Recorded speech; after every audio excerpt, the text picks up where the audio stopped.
À 22h45 sur Public Sénat.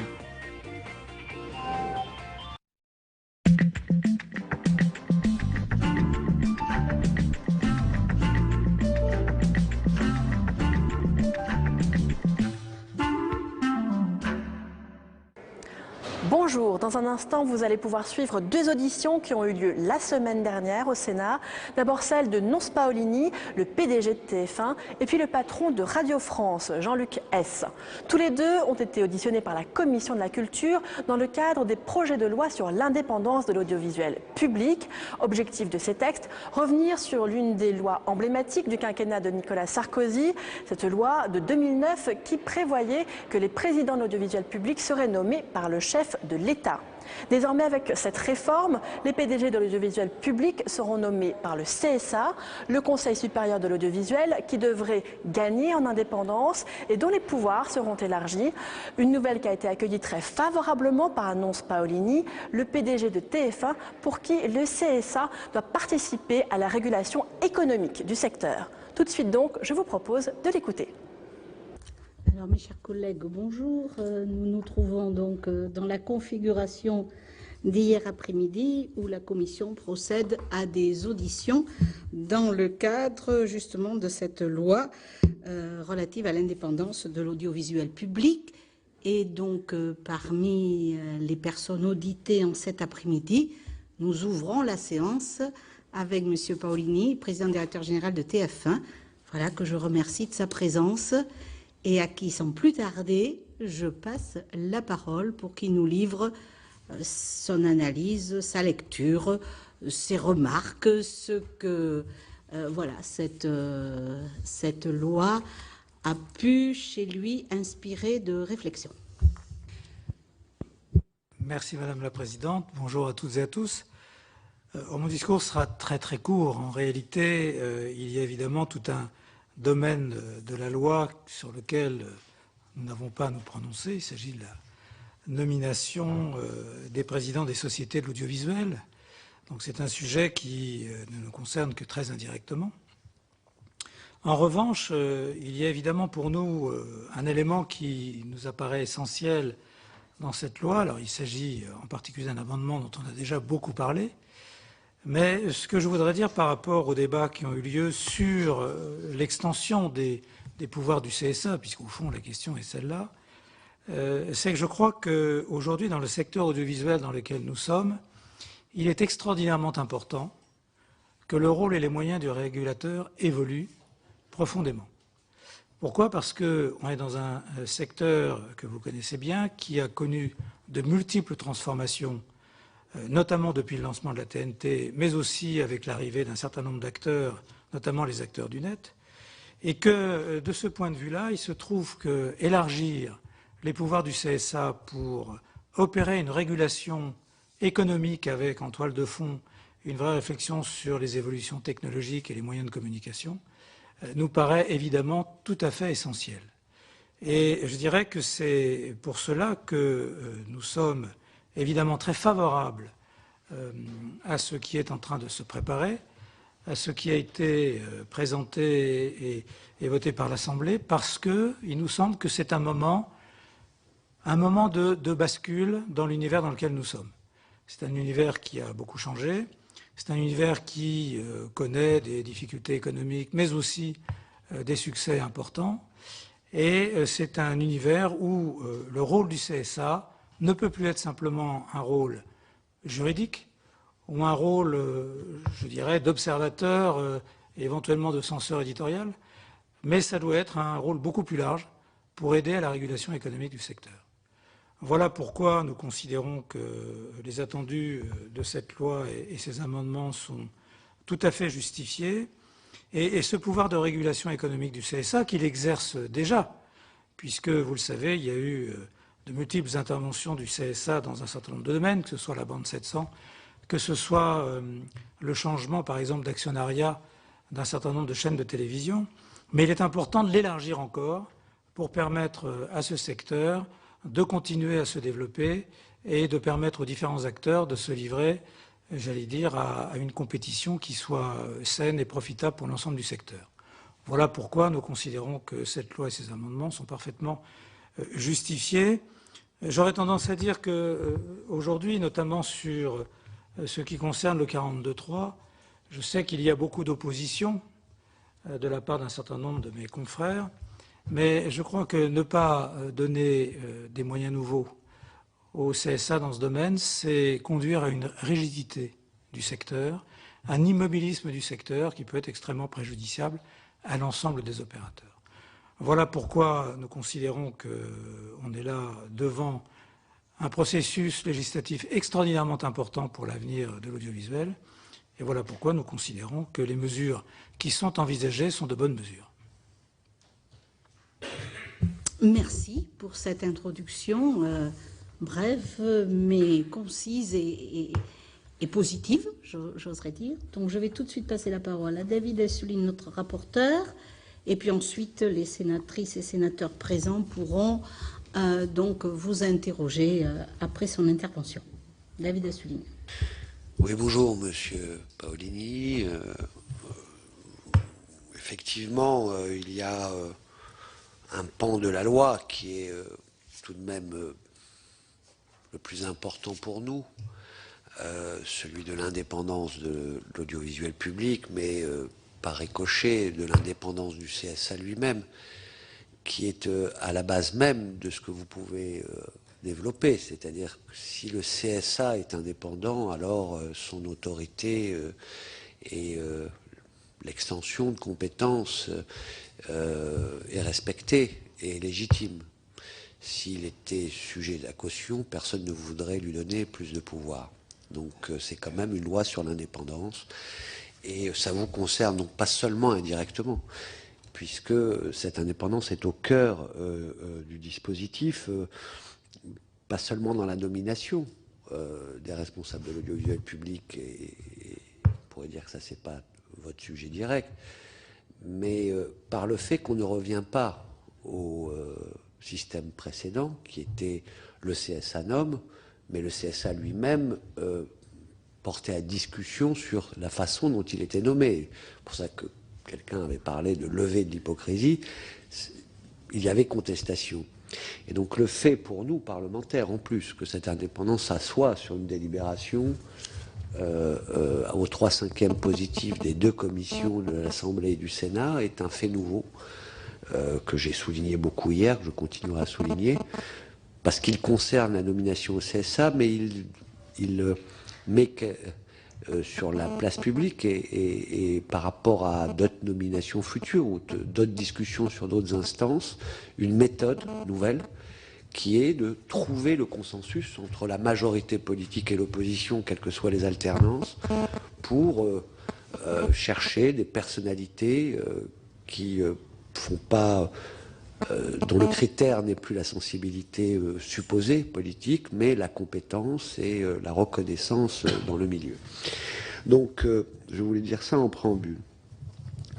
À partir de cela, bien entendu, les uns, les autres, ceux qui regardent le secteur et les parlementaires à l'Assemblée nationale ont travaillé sur ces compétences du CSA, et il y a cet amendement qui est arrivé, bon, il est arrivé un peu tard, et donc il n'a pas été au cœur des débats. Ensuite, il y a eu le mois d'août, et donc c'est le Sénat qui hérite du débat qui n'a pas complètement eu lieu à l'Assemblée nationale, avec les mois que ça a pu susciter dans le secteur.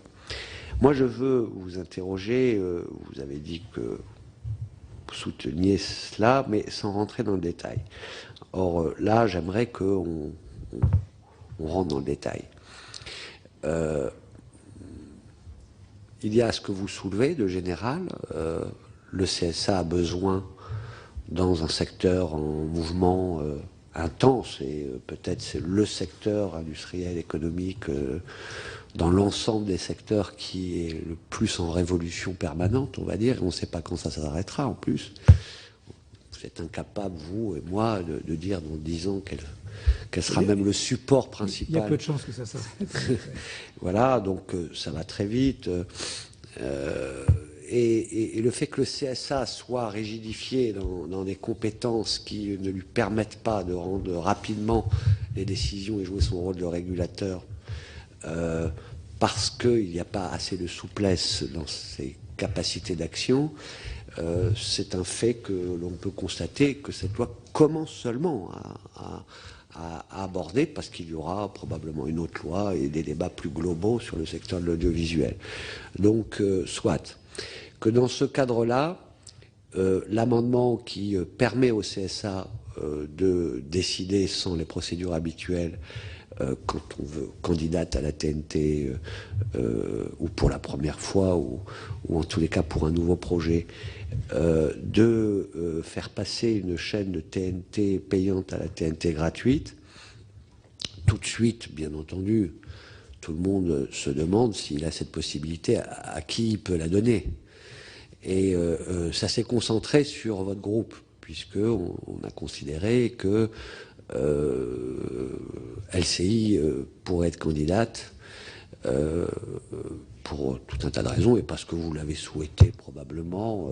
Je ne sais même pas si vous l'avez souhaité officiellement, mais en tous les cas, ça a tellement transpiré que c'est dans le débat public. Et puis d'autres, on a parlé de Paris Première, etc. Et donc, ça a été vécu, ce débat, comme juste un débat, certains ont même appelé ça l'amendement LCI. Bien. Donc, je pense qu'il y a abus de langage. D'abord, il faut rappeler que c'est le droit donné au CSA de pouvoir passer une chaîne de la TNT payante à la TNT gratuite, et ce n'est pas autre chose. Il peut le faire et donc pas le faire, déjà. Bien. Donc, mais j'aimerais, dans un exercice libre, parce que j'ai entendu, bien entendu, tous ceux qui ne sont pas d'accord. Et bien entendu, ce sont ceux qui sont sur la TNT gratuite aujourd'hui, dans le même domaine, l'information, en continu, en particulier, mais pas seulement, qui protestent en disant on change les règles du jeu, ils n'ont pas candidaté au début, et maintenant qu'ils voient que ça marche, ils ont même parié sur l'échec de la TNT gratuite, ils ont fait une erreur stratégique, et maintenant ils peuvent la réparer sans frais, et nous qui avons pris les risques, on est mis dans une instabilité. Bon, c'est un argument que le secteur actuel de la TNT gratuite ne peut pas tout absorber, qu'il est déjà trop important, vu le marché, et que ça viendrait non pas vous sortir d'affaires, telle éventualité, mais ça rendrait malade les autres un peu plus qui ne le sont aujourd'hui. Je livre en vrac et je suis l'avocat du diable. Là. Je vous dis ce qu'ils m'ont dit, puisque j'ai auditionné M. Meheux, de Canal+, j'ai auditionné M. Taverneau, M6, et d'autres qui sont moins, disons, importants en termes de puissance, et qui ont peur d'être déstabilisés, notamment le groupe L'Équipe, par exemple, mais aussi ceux qui coordonnent un peu les opérateurs de satellites et de câbles. Bon, donc, eux disent ça. Ils me mettent des mémorandums dans la main, comme quoi c'est contraire et à la Constitution et au droit européen. Bon. Donc nous, on va travailler de façon très, très autonome, indépendante. On voit bien qu'il y a des intérêts qui se choquent et on va essayer de délibérer pour l'intérêt général. Mais puisque vous êtes un patron d'une entreprise, je vous demande, vous auriez pu être le patron de Canal+, par exemple, dans une autre vie, de vous mettre à la place d'eux et qu'est-ce que vous auriez fait par rapport, si vous étiez dans la situation de Canal ou alors d'autres groupes, BFM par exemple, et comment auriez-vous réagi à cet amendement? Voilà, c'est un exercice qui va vous permettre de développer ce point-là. Je ne vais peut-être pas aller au bout de l'exercice que vous souhaitez, mais si j'étais le patron de Canal ou celui de BFM, je serais un homme heureux. Bien. Et non pas un homme soucieux. Un homme heureux parce que si j'étais le patron de Canal, je serais à la tête du groupe audiovisuel français le plus profitable. Fort, en moyenne de 700 millions d'euros par an de résultats opérationnels. Et si je comparais à mon collègue de TF1, je constaterais que dans les bonnes années, quand on fait 250 millions d'euros, on ouvre le champagne. Donc je serai un homme serein, un peu égaré dans l'information, mais après tout, c'est l'histoire. Et on reviendra sur l'erreur stratégique, parce que ça, c'est quand même une désinformation dont des patrons de chaînes d'information ne peuvent pas s'enorgueillir. Et on y reviendra très précisément, parce qu'il faut tordre le cou à cette histoire d'erreur stratégique.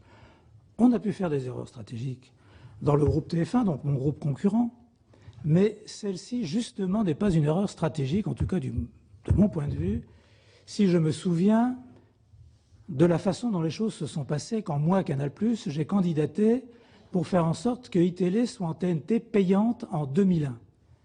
Mais nous reviendrons sur cette affaire. Donc si j'étais le patron de Canal, je serais un homme heureux parce que je gagne beaucoup d'argent.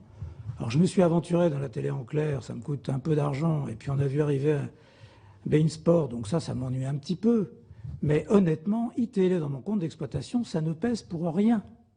Ça n'est pas un enjeu stratégique et ça n'est pas une préoccupation économique, même si LCI qui devrait arriver de façon hypothétique, LCI qui devrait arriver alors que nous sommes en position, nous, Canal, depuis 2005 sur l'information gratuite, que nous avons une position établie, que nous avons des stars, je ne citerai pas tous les noms de ceux qui tiennent l'antenne, et que nous déployons des moyens considérables, mais tout à fait à la mesure de Canal+, puisque iTélé n'entrave en aucun cas la bonne santé économique de mon groupe. Donc je suis un homme heureux, et l'arrivée de LCI me ferait plutôt sourire en me disant ils prennent un sacré risque d'arriver en challenger, d'être le numéro 3, d'avoir une numérotation qui sera probablement la dernière des chaînes gratuites de la TNT, et qu'il va falloir pour eux s'imposer sur un marché où on tient la position dans un duopole formidablement rémunérateur avec mon ami de BFM. Ça, c'est si je suis le patron de Canal. Alors évidemment, je vais vous expliquer qu'on va mettre en péril le groupe Canal+, qu'entre les Qataris et LCI, ça va être une catastrophe absolue. J'observe simplement que j'ai dit au marché récemment, présentant mes perspectives, qu'en fin d'année, on aurait peut-être que 650 millions d'euros, je suis toujours Canal+, qu'en fin d'année, j'aurais peut-être que 650 millions d'euros à proposer à mes actionnaires de résultats opérationnels et que je continuerai à avoir une TVA tout à fait favorable qui me permet de continuer à vivre heureux. Ça, c'est si je suis le patron de Canal. Maintenant, je deviens le patron de BFM.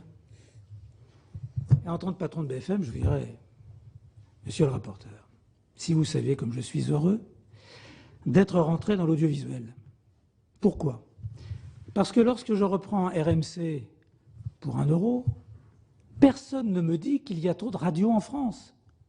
Personne ne m'explique que sur cette radio RMC, que je vais faire croître parce que je vais trouver un projet éditorial attractif, personne ne m'explique qu'il ne faut pas faire de matinale le matin parce qu'il y a déjà RTL, France Inter, Europe 1 et beaucoup d'autres qui s'y essayent. Personne ne me dit qu'entre midi et 2, il ne faut pas que je fasse de journaux sur ma nouvelle radio, et personne ne m'explique que le soir, une fois que Mme Brigitte Lahaye nous a expliqué comment il fallait s'ébattre avec son conjoint ou ses maîtresses ou ses amants, eh bien le soir, je peux faire mes sessions d'information sans que ça pose le moindre problème à qui que ce soit. Et ma radio, de mois en mois, d'année en année, a acquis des fréquences, au nez à la barbe des autres, a continué à prospérer, et du coup, j'ai fait un groupe formidable. Et ce groupe repose sur une chose, c'est la mutualisation des moyens. Entre mes radios et mes télévisions, la vie est belle. D'ailleurs, j'ai expliqué à la presse entière que la rentabilité de BFM TV était absolument exceptionnelle. Et d'ailleurs, je peux même vous dire que la rentabilité de BFM TV est de 25% supérieure à la plus belle des rentabilités des chaînes de l'audiovisuel privé, c'est-à-dire M6. Donc je suis là à la tête d'un groupe qui marche très bien. Alors au passage, j'ai quand même coulé la tribune, le groupe test, et j'ai fait quelques licenciements dont on a peut-être oublié le nombre, et heureusement pour moi. Mais le résultat des courses, c'est qu'au final, j'ai un groupe qui est très bénéficiaire, qui s'est développé sur 3 chaînes de télévision. Et d'ailleurs, j'ai le souvenir d'avoir demandé récemment à ce que BFM Business, qui était au passage, c'était la vocation de BFM quand j'ai présenté le projet. Je n'ai jamais fait une chaîne d'information économique alors que j'avais dit au CSA que j'allais le faire. Mais mettons ça de côté, Surtout, ne réveillons pas les vieux souvenirs. Donc je reviens avec BFM Business et j'explique que c'est le moment ou jamais d'avoir 3 chaînes d'information nationales. Parce que ça, c'est vraiment une chance pour la France. Alors évidemment, quand je vois arriver LCI, je me dis, c'est pas possible. Comment peut-on imaginer que LCI, qui est dans son ghetto de la télévision payante, qui est tenu, j'allais dire, au bout d'un bâton par des opérateurs qui n'en veulent plus, qui craint pour ses 200 emplois, viennent sur mon marché. Mais moi, le duopole avec Canal+ me va très bien. J'écrase Canal+ de mon audience sur les chaînes info. BFM est notoirement supérieur à Canal, qui stagne, et moi je me développe. Et je ne suis pas au bout de mon développement, parce que je sais très bien que sur le plan publicitaire, il est clair qu'il y a de la marge de manœuvre encore. Mon chiffre d'affaires progresse d'année en année. Donc il y a du potentiel. Donc la seule chose que j'ai envie de vous dire, c'est ne faites pas rentrer le CI. Vous allez leur faire une très mauvaise affaire. Donc voilà, si j'étais le patron de Canal et si j'étais le patron de BFM, pardonnez-moi d'avoir été un peu vif, mais ce que j'ai dit dans les différents domaines, ce sont des phrases qui ont été prononcées. Ce sont des actes qui sont vérifiables. Alors juste pour quitter ce terrain sur lequel m'avait envoyé, monsieur le rapporteur, hein, franchement, c'est pas de ma faute. Je voudrais dire plusieurs choses. Je voudrais dire plusieurs choses. La première, c'est qu'on n'a pas attendu cet amendement pour qu'il y ait des modifications sérieuses faites dans le paysage audiovisuel par le CSA. Monsieur Meheux qui considérerait qu'il faudrait rendre les fréquences et ensuite refaire une réattribution, suivant cela par le patron de BFM. Quand monsieur Meheux a acheté des 8 et des 17, est-ce qu'il a eu la théorie de « il faut rendre l'autorisation et ensuite recandidater » ? Je n'ai pas le souvenir qu'il ait demandé ça, mais au CSA, il n'y a personne.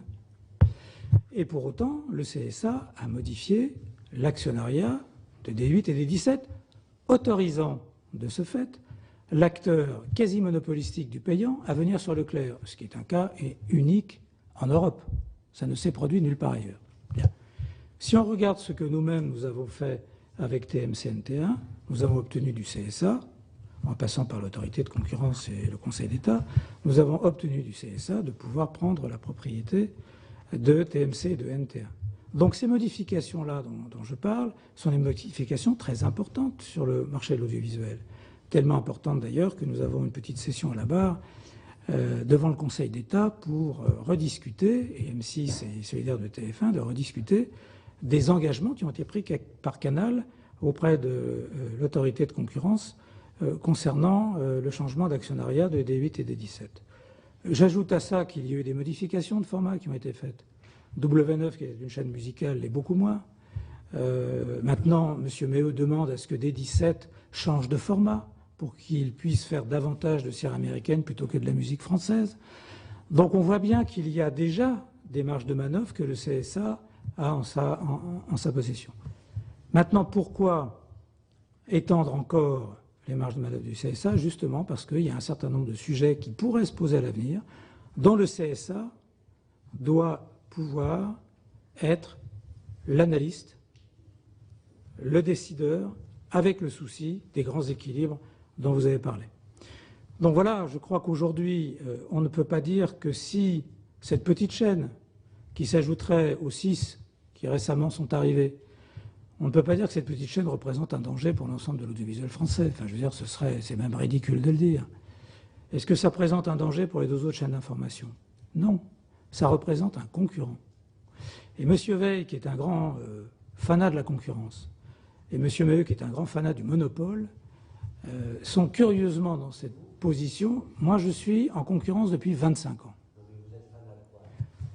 Moi, je suis fanat de mon métier d'entrepreneur et d'essayer d'apporter le meilleur service à mes téléspectateurs. Alors, juste un mot, et on reviendra sur l'erreur, si vous le permettez, 1 minute, et j'aimerais que Jean-Michel Counillon, qui a été à la manœuvre pendant les années où j'étais chez Bouygues Télécom, pardonnez-moi, vous fera un historique très très bref de la fameuse théorie de l'erreur qu'on nous sert, au passage d'ailleurs. Moi, je suis extraordinairement choqué de la façon dont les personnes dont vous avez parlé vous traitent, laissant penser que vous pourriez être manipulé, que cet amendement pourrait être un amendement pour LCI, par LCI et par la grâce de l'influence du groupe TF1. Je trouve que c'est faire injure au CSA. Je rappelle que le CSA a demandé la modification du 42.3 dans son dernier rapport annuel. Donc ce n'est pas une demande de TF1, c'est une demande du CSA pour pouvoir étendre son pouvoir de régulation. Donc entre cela, cette ombre portée sur les élus, et d'autre part, le fait qu'on se mette dans une situation à désinformer les élus de ce pays à propos de nos erreurs, pardonnez-moi, mais je préfère être dans mon siège que dans le leur. Parce que moi, je n'avais pas fini mes questions, mais ça permet d'alimenter aussi les réponses que vous l'avez déjà apportées. Nous sommes retrouvés ensemble à une tribune aux assises de l'audiovisuel. Et à ce moment-là, j'ai entendu le même discours de tous les grands patrons de l'audiovisuel, vous, M6, Canal. Il y avait une unité de ton sur cette idée que le spectre, notamment de la TNT, mais pas seulement, était un spectre beaucoup trop éclaté, beaucoup trop multiple par rapport aux défis de demain, et notamment à la concurrence européenne et internationale, et qu'il fallait plutôt maintenant agir par regroupement. Vous voyez bien qu'on peut regarder ce que vous plaidez aujourd'hui comme une contradiction en rajoutant une chaîne à la TNT gratuite. Donc, par rapport à ce propos que vous avez défendu. Donc, je me fais toujours l'avocat du diable, c'est mon rôle. Je vous pose la question parce que c'est une interrogation et que vous sachiez que ce que j'ai déclaré au cours des différentes auditions, c'est que cette souplesse était nécessaire pour le CSA, que je ne comptais pas proposer à mes collègues de remettre en cause cette possibilité ouverte par l'Assemblée nationale, mais que je pensais qu'il convenait de l'encadrer, notamment pour répondre à des préventions qui auraient pu considérer que le CSA peut le faire comme ça.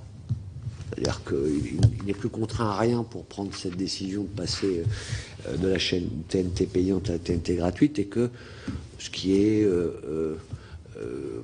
étude d'impact à tous les niveaux, économique, marché publicitaire, effet sur le pluralisme de l'offre, etc., c'est la direction dans laquelle je travaille pour encadrer. Et que c'est mon état d'esprit, parce qu'après avoir fait l'avocat du diable, je voudrais juste que vous sachiez quand même un peu ce que je pense quand je vous interroge. Voilà, vous pouvez... Je vais répondre à ça. D'abord, il est vrai que nous sommes unanimes, nous patrons des groupes historiques, à considérer que la France a fait une erreur en son temps, en prenant un chemin qui est très original par rapport à ce qui s'est passé en Europe. Il n'y a pas trop de chaînes, il y a trop d'opérateurs, ce qui conduit à un éclatement du paysage audiovisuel. Qu'est-ce qui s'est passé dans les autres pays d'Europe? On a confié aux opérateurs existants la possibilité de multiplier l'offre audiovisuelle en donnant aux uns aux autres des multiplexes. On n'a fait rentrer aucun opérateur nouveau. C'est un choix qu'a fait la France, dont acte. Enfin, je veux dire, on vit avec depuis que la TNT se développe. Donc le propos qui est le nôtre est de dire, plus on développe l'arrivée d'opérateurs nouveaux, plus on prend un risque, et notamment celui qui a été déploré à de nombreuses reprises ici ou là, c'est celui de la revente des fréquences. Nous avons toujours plaidé pour un secteur audiovisuel dynamique avec des groupes de taille nationale et, en l'espérant, internationale, et que ça ne peut pas se faire par un éclatement du nombre des opérateurs, mais ça se fait forcément par un regroupement. Tous les autres pays, de l'Angleterre à l'Espagne, ont joué cette carte de regroupement, et des groupes historiques qui développaient l'offre. On a confondu deux choses, développement de l'offre et développement du nombre d'opérateurs. Bon, voilà quelle est notre position, c'est de dire qu'aujourd'hui, forcément, c'est un marché qui est très bataillé. Il est d'autant plus qu'il y a des opérateurs nouveaux qui veulent faire leur place, que les prix se sont effondrés avec la crise économique et qu'aujourd'hui, la situation est tendue. Bon. Il semblerait qu'elle puisse revenir à de meilleurs niveaux si l'économie générale va mieux, mais le sujet, il est là. Alors, s'agissant de l'étude d'impact, nous l'avons déjà connue, l'étude d'impact. Moi, je voudrais dire que lorsque TMC, NT1 ont été présentés au CSA, il y a eu une étude d'impact qui a été faite par le CSA, une par l'autorité de concurrence et une autre par le CSA. Et je dois dire que les services du CSA, de ce point de vue-là, ont fait un travail extrêmement sérieux et qu'on a dû défendre notre dossier avec beaucoup d'énergie et surtout avec beaucoup d'arguments, qui d'ailleurs aujourd'hui se vérifient puisque les autres opérateurs n'ont pas été balayés, tout le monde se félicite de ses audiences et de ses résultats économiques. Donc on voit bien que l'arrivée de TF1 avec TMC-NT1 n'a pas bouleversé le secteur, contrairement à ce que certains Cassandres pouvaient dire. Mais l'étude d'impact a eu lieu. Lorsque D8 et D17 ont été là aussi demandés par Canal, le CSA a regardé les choses de très près. Moi, ce que je pense, c'est qu'il faut renforcer ce pouvoir d'analyse économique. Alors, étude d'impact ne veut pas dire usine à gaz. Parce que lorsque un opérateur demandera la modification de son modèle économique, c'est que sans doute il y aura une certaine urgence. Et que ce ne sera pas simplement un caprice, ce sera une nécessité. Et que donc une étude d'impact doit se faire dans les délais raisonnables, avec une autorité indépendante qu'est le CSA et sous le contrôle du CSA.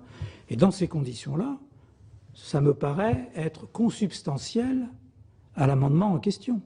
On ne peut pas dire je donne des pouvoirs économiques à une instance indépendante sans qu'en parallèle, effectivement, elle joue son rôle d'instance de régulation économique.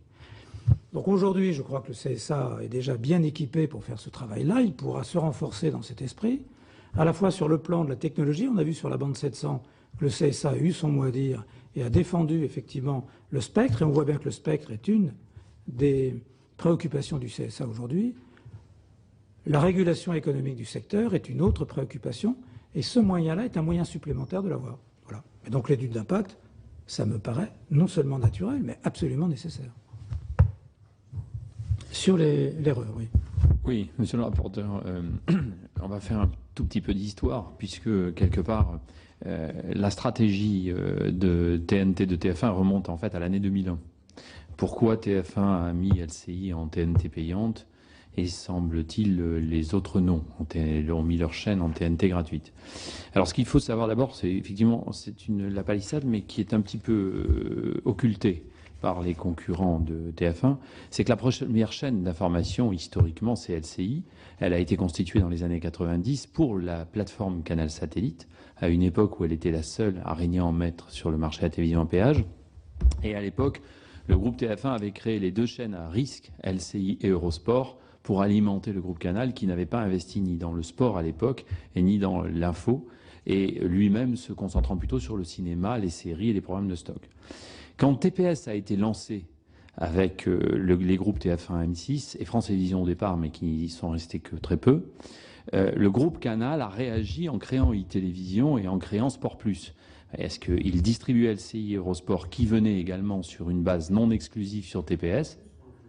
Non, Sport Plus. Infosport était créé par TPS et racheté au moment de la fusion. Donc c'était Sport Plus. Et donc l'information en continu à l'époque était un produit de télévision payante qui était partagé par le groupe Canal qui avait sa chaîne e-télévision payante et le groupe TF1 qui avait LCI payant. Au moment du lancement de la TNT, en 2001, les deux groupes TF1 et Canal+ ont déposé en TNT payante leur chaîne d'information au titre du canal bonus. E-télévision payante sur la TNT, LCI payante sur la TNT. En 2004, à la suite d'un recours contentieux devant le Conseil d'État, qui a révélé que le groupe Canal avait dissimulé au Conseil supérieur de l'audiovisuel un pacte de co-contrôle entre Canal et Lagardère sur leur chaîne de la TNT, qui avait pour conséquence de leur donner plus d'autorisation que ne l'autorisait la loi. Le Conseil d'État, sur une mesure d'instruction de la section du contentieux, a annulé les autorisations de Canal+ et les autorisations de Lagardère, à cause de ce co-contrôle. La limite à l'époque du nombre d'autorisations était à 5 et Canal en contrôlait 7. Donc il les a annulés, mais partiellement. C'est-à-dire que les autres chaînes qui n'avaient pas fraudé qui n'avait pas dissimulé, disons, je utiliserai un mot plus modéré, l'existence d'un pacte co-contrôle. Par exemple, nous, avec M6, nous co-contrôlions TF6, et donc TF6 a été décompté pour une autorisation au groupe TF1 et pour une autorisation au groupe M6, parce qu'on a annoncé notre pacte de co-contrôle. Comme il n'avait pas été fait, chacun a eu ses autorisations séparément, et donc, comme il contrôlait les chaînes de l'autre groupe, ça donnait un contrôle sur plus d'autorisations que la loi. Donc, annulation partielle, mais les groupes qui n'avaient pas été annulés n'ont pas pu recandidater. Donc il y a eu un nouvel appel à candidature en 2004 et le groupe Canal a représenté connaissance de la concurrence, puisque le reste de la TNT n'avait pas été annulé. Ils ont représenté une série de candidatures et ils se sont vus réattribuer toutes les chaînes qui avaient été annulées, revues et corrigées en fonction de la concurrence, plus le dépôt d'e-télévision en clair. Et c'est à ce moment-là que BFM est entré. C'est-à-dire que, contrairement à ce que prétendent nos concurrents, ils ne sont pas rentrés en prenant une prise de risque, mais ils sont rentrés en connaissance, dans un deuxième tour qui leur était réservé, en connaissance parfaite du marché, de la concurrente et de ce qu'il était devenu, ce que nous ne pouvions pas faire en 2001. Ils sont présentés 3 ans après. Et dans la télévision, 3 ans, c'est 3 millénaires. C'est-à-dire que les choses vont tellement vite que quand vous recandidatez en 2004, vous avez une vision de ce qui va se passer qui n'est pas la même de 2001. LCIL, qui avait été non annulée, ne pouvait pas rendre sa fréquence pour recandidater en clair au risque de la perdre. En plus, à l'époque, du fait de ces contentieux, les relations à l'époque avec le Conseil supérieur de l'audiovisuel n'étaient pas aussi apaisées qu'elles le sont maintenant. Et donc, c'est une excellente question. Alors, moi, je voudrais juste dire une chose. D'abord, on aurait pu le faire, alors qu'on ne pouvait pas le faire. C'est une nuance qui est extrêmement importante. Et deuxièmement, à l'époque, il y avait peut-être encore l'idée qu'une TNT payante pourrait se déployer de façon importante. Et de toute façon, la question ne se posait pas.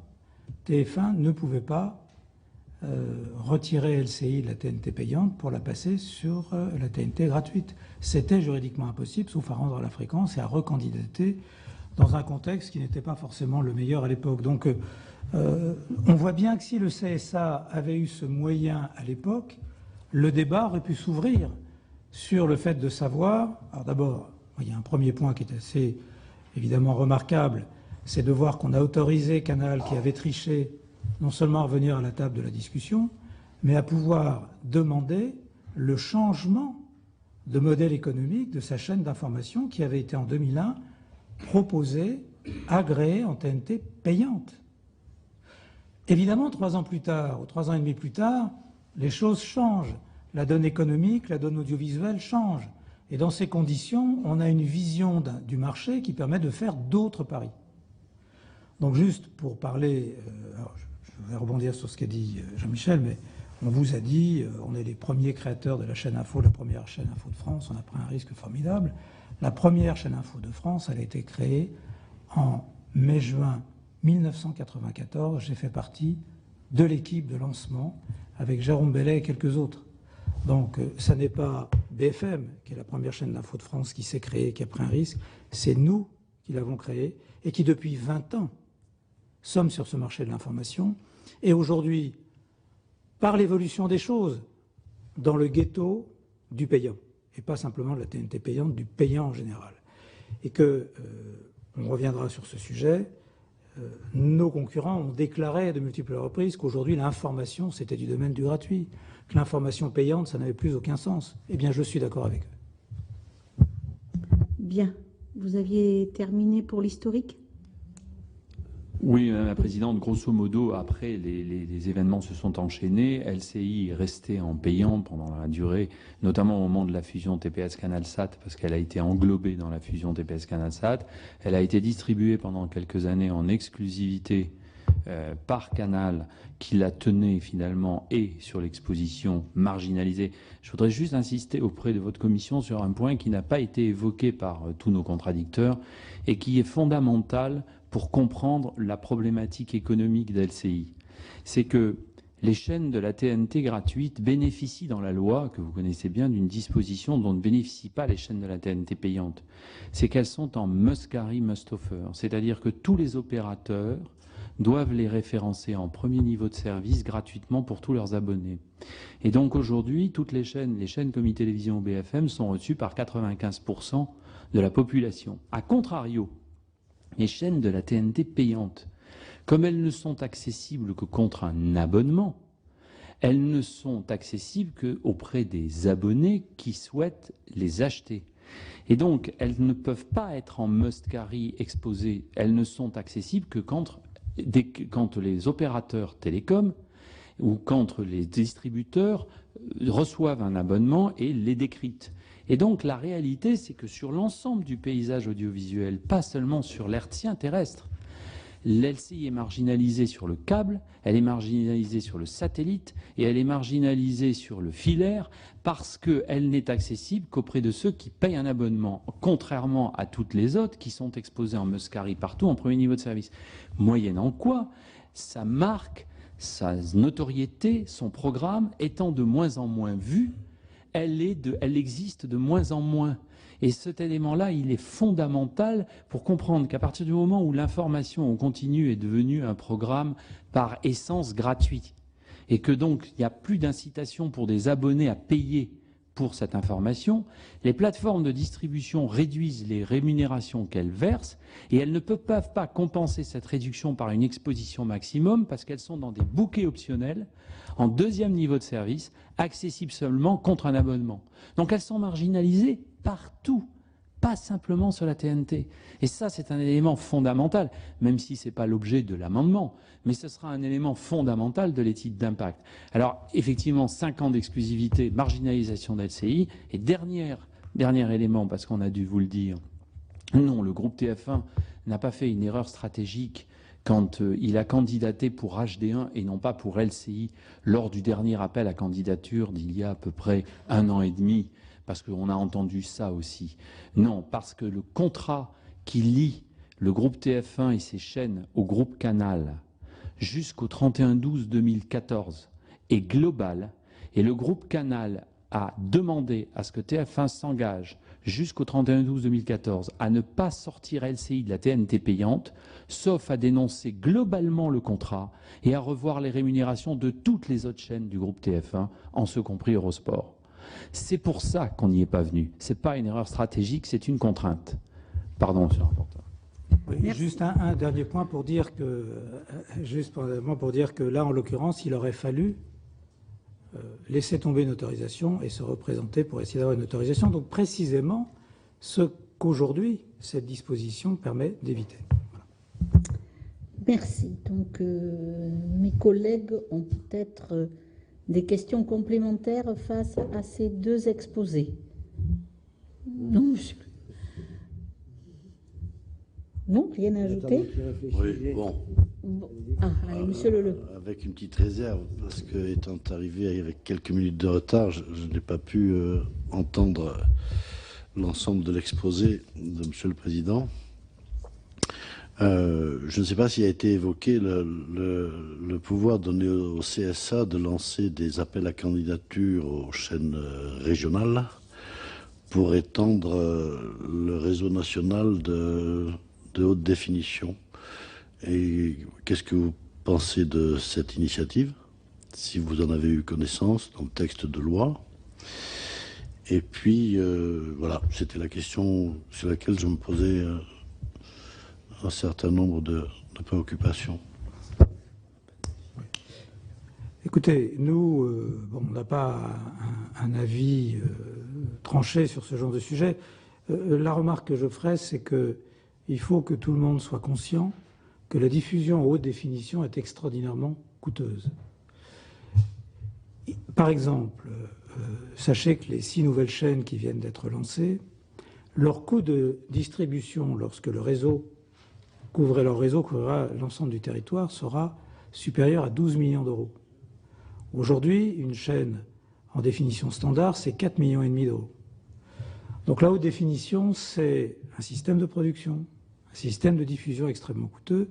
Et je pense que pour les chaînes locales, sur lesquelles je n'ai pas à me prononcer sur le fond, n'ont aucun intérêt à se retrouver dans une configuration de haute définition, d'autant plus qu'aujourd'hui, la définition standard reste d'une qualité très bonne, notamment sur la TNT. Donc je pense que ça fait partie en tout cas des moyens d'investigation du CSA, et qu'après tout le CSA puisse à un moment donné prendre une décision dans ce domaine, pourquoi pas.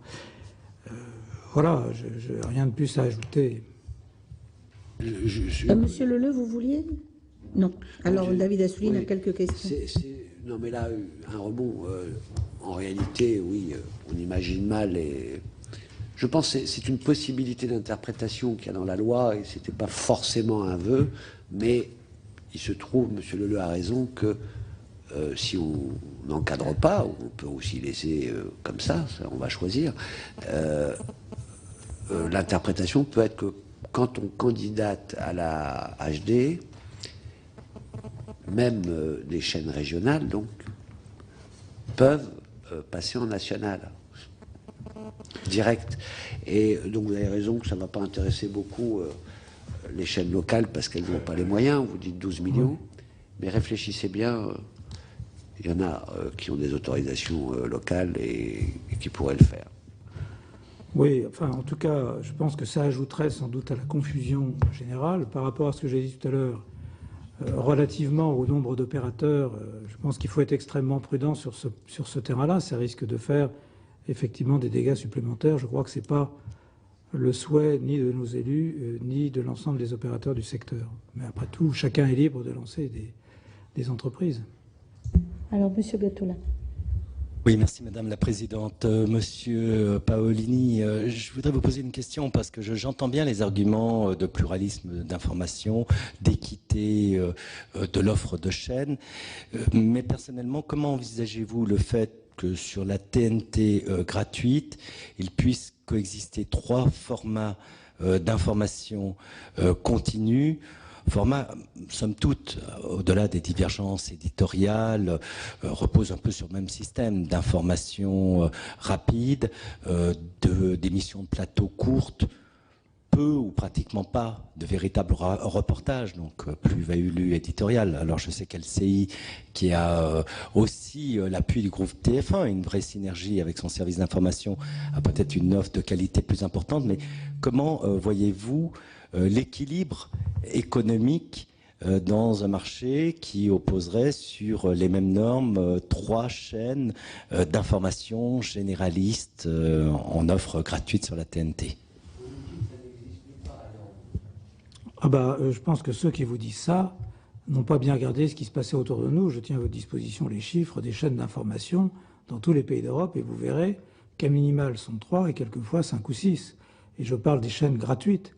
Donc je pense que là, on est encore dans un système de désinformation qui est bien facile. Oui, enfin des chaînes d'information continue. Bon. Écoutez, là c'est un débat qu'on aura peut-être avec le CSA si l'amendement est adopté.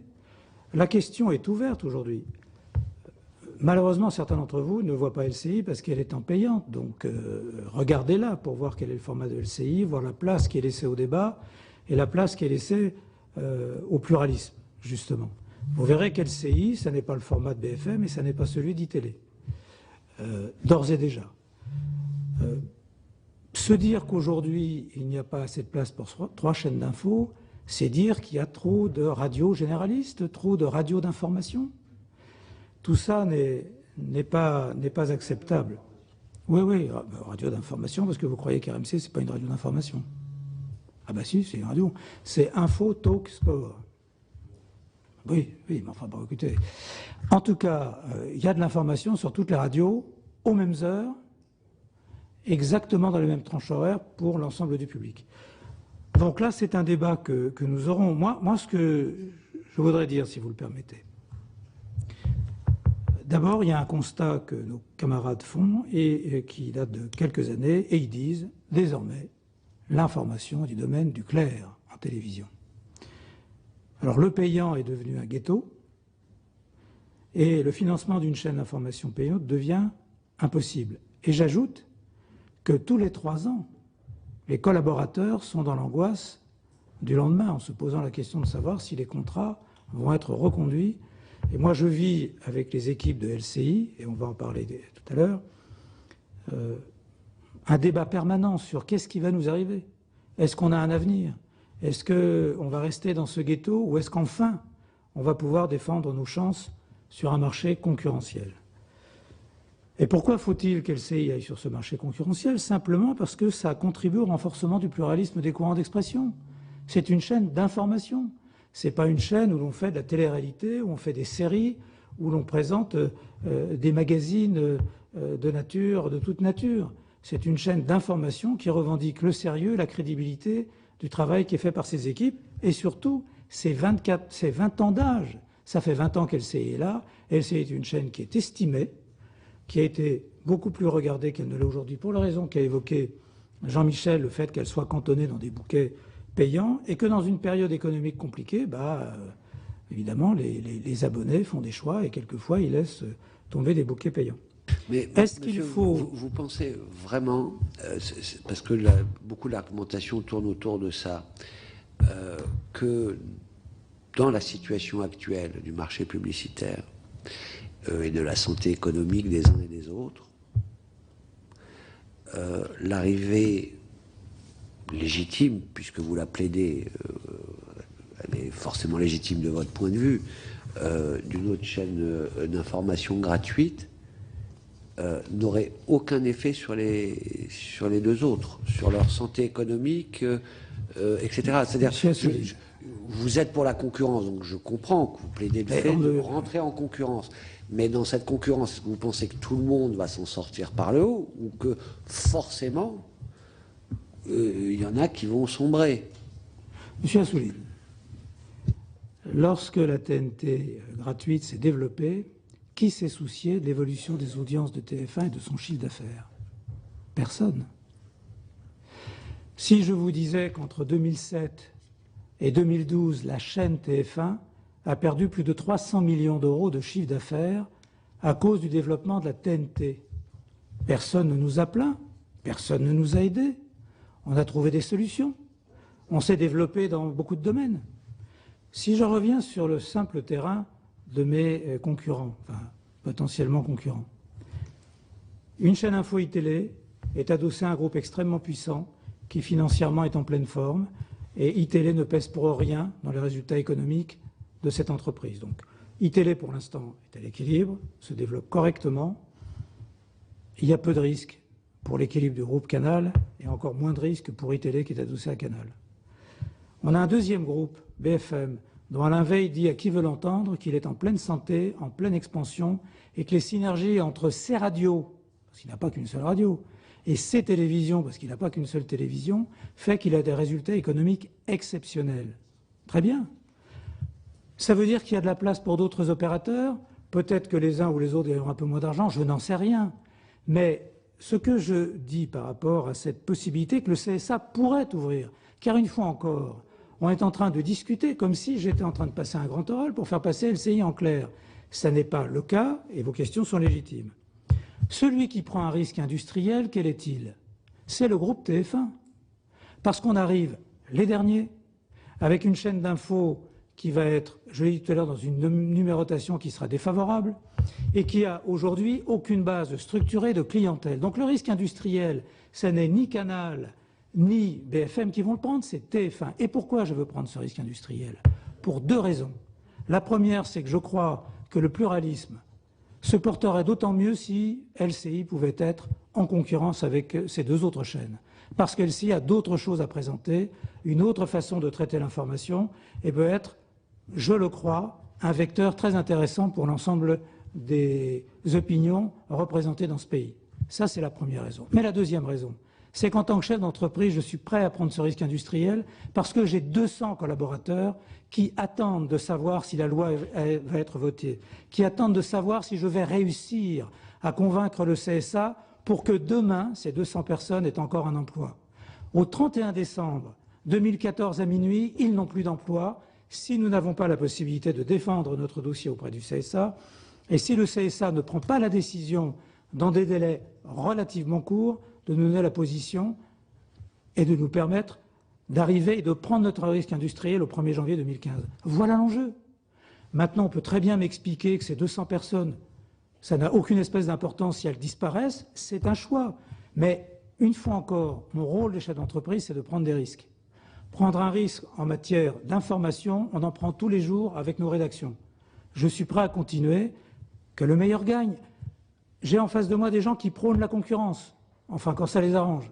Moi, la concurrence, je la vis depuis que je suis arrivé en 2007, avec une foultitude de concurrents qui se sont créés.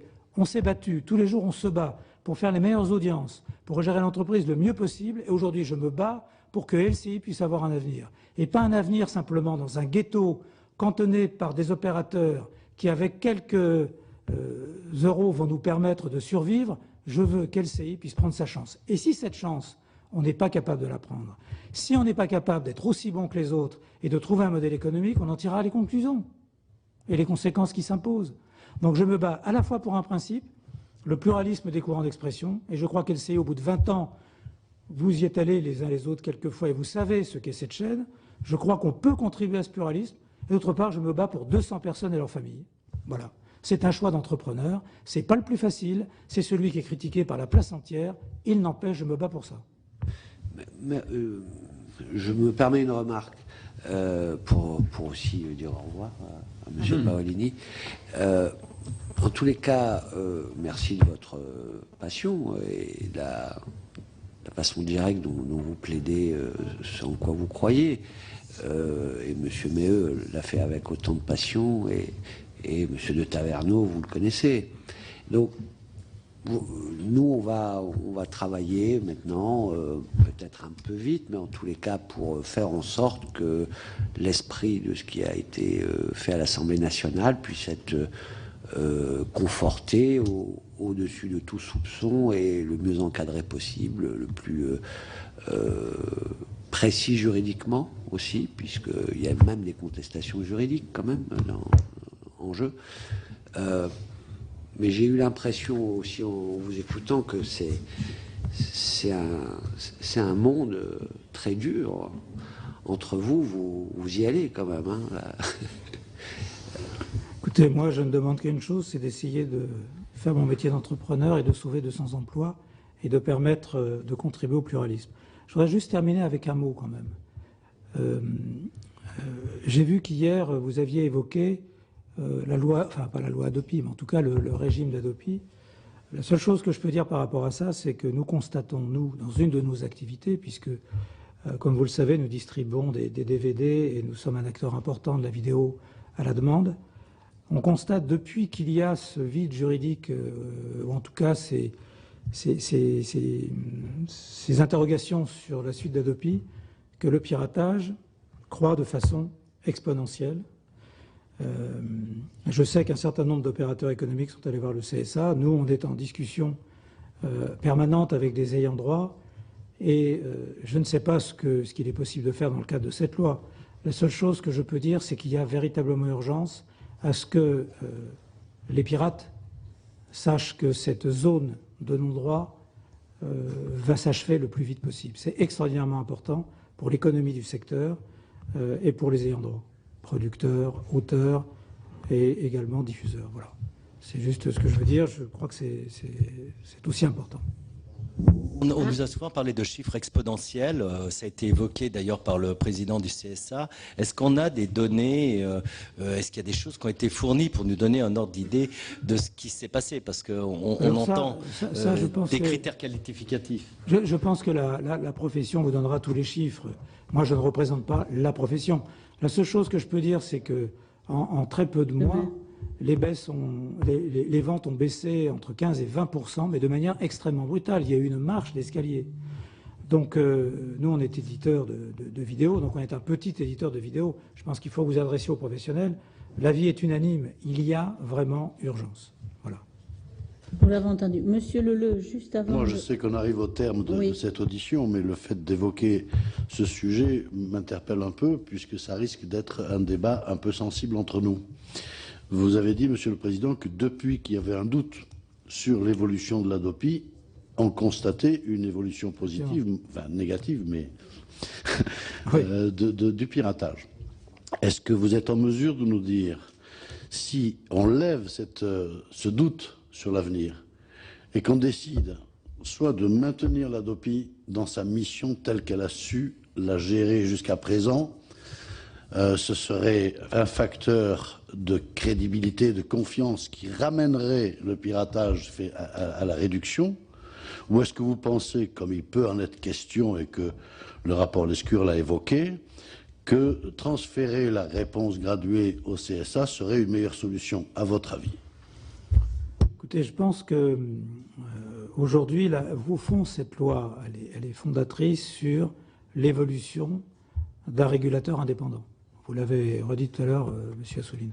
Je pense que le fait de donner au CSA l'ensemble des moyens qui permet sur ce secteur, en définitive, de la création et de l'industrie de la création, lui donner les moyens d'être l'acteur majeur et je dirais essentiel, c'est sans doute une excellente mesure.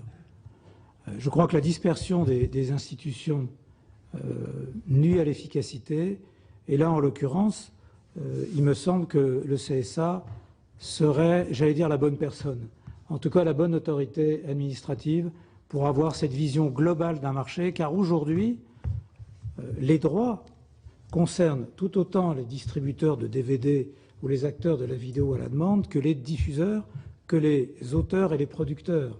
Or, c'est précisément des acteurs économiques et de la création que le CSA a sous sa coupe, si j'ose dire.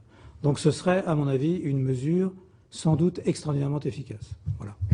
Eh bien, nous allons rester sur cette conclusion parce que pour nous, nous la prenons comme une contribution très positive.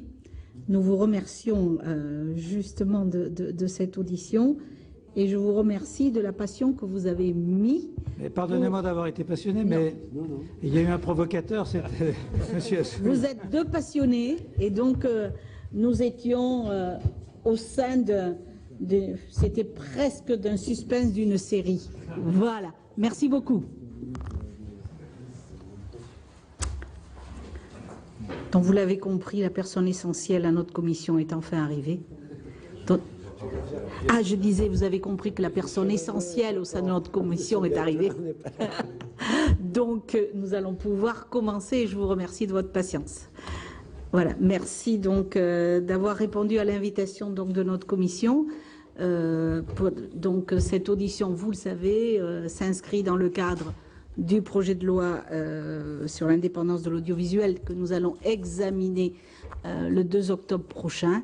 Et donc c'est dans ce cadre-là que nous procédons à un certain nombre d'auditions, dont la vôtre. Donc nous allons en préambule vous entendre pour écouter à la fois votre regard, votre lecture par rapport à cette loi, des questions peut-être que vous posez. Et puis David Assouline, qui est le rapporteur pour cette loi, pourra après vous interroger avant de donner la parole aux sénateurs qui sont là autour de cette table. Merci. Merci madame. Donc vous me demandez mon opinion éventuellement sur une loi fixant l'indépendance de l'audiovisuel public. Avouez que c'est un peu particulier, mais je vais y mettre ma bonne volonté et puis ma sincérité dans ce propos qui sera bref. Je veux dire, je suis journaliste, donc être indépendant fait partie pas de mes qualités, mais de mon travail depuis 45 ans, ce qui ne me rajeunit pas. Et alors, ça m'a d'ailleurs de temps en temps apporté quelques problèmes dans une longue carrière, l'indépendance, mais enfin, ça fait partie du métier de journaliste, donc je ne me suis jamais même trop interrogé sur la question de savoir s'il fallait être indépendant et comment il fallait l'être. Enfin, je me suis toujours fait la réflexion depuis que j'ai quelques responsabilités sur le fait que l'indépendance, c'est pas simplement un slogan, c'est un principe de base, et puis qu'après, il faut des individus, des personnes pour mettre en marche tous les jours que Dieu fait le principe. Donc, je juge jamais, bien évidemment, de la qualité des lois votées par le Parlement. C'est pas, j'ai pas l'intention de commencer non plus, d'ailleurs. J'ai pas l'intention d'être tartuffe ou hypocrite non plus avec ma situation personnelle. Donc, il me semble que le juge de paix de l'indépendance, ce sont les antennes de Radio France. J'ai toujours regardé comme ça. C'est pas toujours facile de vivre d'ailleurs sous un régime que je n'ai pas choisi. Moi, j'ai pas choisi. Je ne fais pas les lois et je les commande pas. Je ne les juge pas. Je les observe très scrupuleusement. Mais c'est vrai que c'est pas toujours facile en fonction de la perception que les uns ou les autres peuvent avoir d'une loi, de l'application de cette loi. Et il y a deux mondes. Il y a le monde du jugement d'un tas de gens, et puis il y a le monde de l'entreprise, le monde réel. Et encore une fois, je renvoie tout ça à mes chères antennes, qui sont pour moi le seul juge de paix quand il s'agit de déterminer ou pas l'indépendance d'une maison de service public. C'est un peu pompeux, peut-être un peu solennel, mais c'est exactement ce que je pense, donc je vous le dis comme je le pense, et je sais de quoi je parle, puisque j'ai vécu sous un régime différent que celui qui s'annonce. Donc voilà, je voulais vous dire ça, c'est mon seul commentaire, enfin ma seule appréciation sur l'indépendance. L'indépendance, c'est pas non plus une licence pour faire n'importe quoi. C'est-à-dire qu'on a des obligations, des devoirs, surtout quand on travaille dans le service public. Et donc j'ai toujours regardé les choses comme ça. Je me suis, en fait, madame, jamais posé de questions sur l'indépendance, ce degré d'indépendance ou pas. Et c'est même parfois allé très loin dans ma carrière, puisque de temps en temps, j'ai dû abandonner ma maison parce que j'étais indépendant. Donc voilà. Merci pour ce plaidoyer. David Assouline, peut-être quelques questions complémentaires. Oui, non, pour préciser, peut-être étendre le champ, parce que le sujet, bien entendu, pour nous, ne peut pas être si vous êtes, vous, indépendant. Vous l'avez dit, votre carrière plaide pour vous, et ensuite, c'est tous les jours et ce que vous faites. Donc là, il faut s'abstraire de cela. On est sur la loi.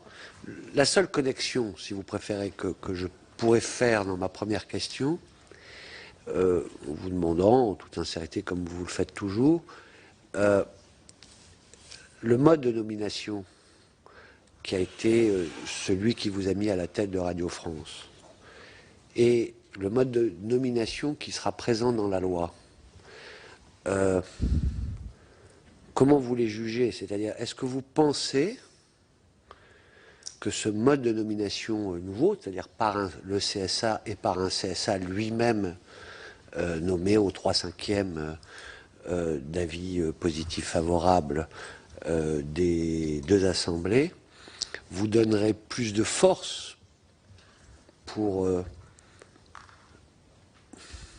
affirmer et cette indépendance et la rendre, disons, de toute autorité crédible pour l'ensemble de nos concitoyens, ou pas. Voilà, ça c'est un jugement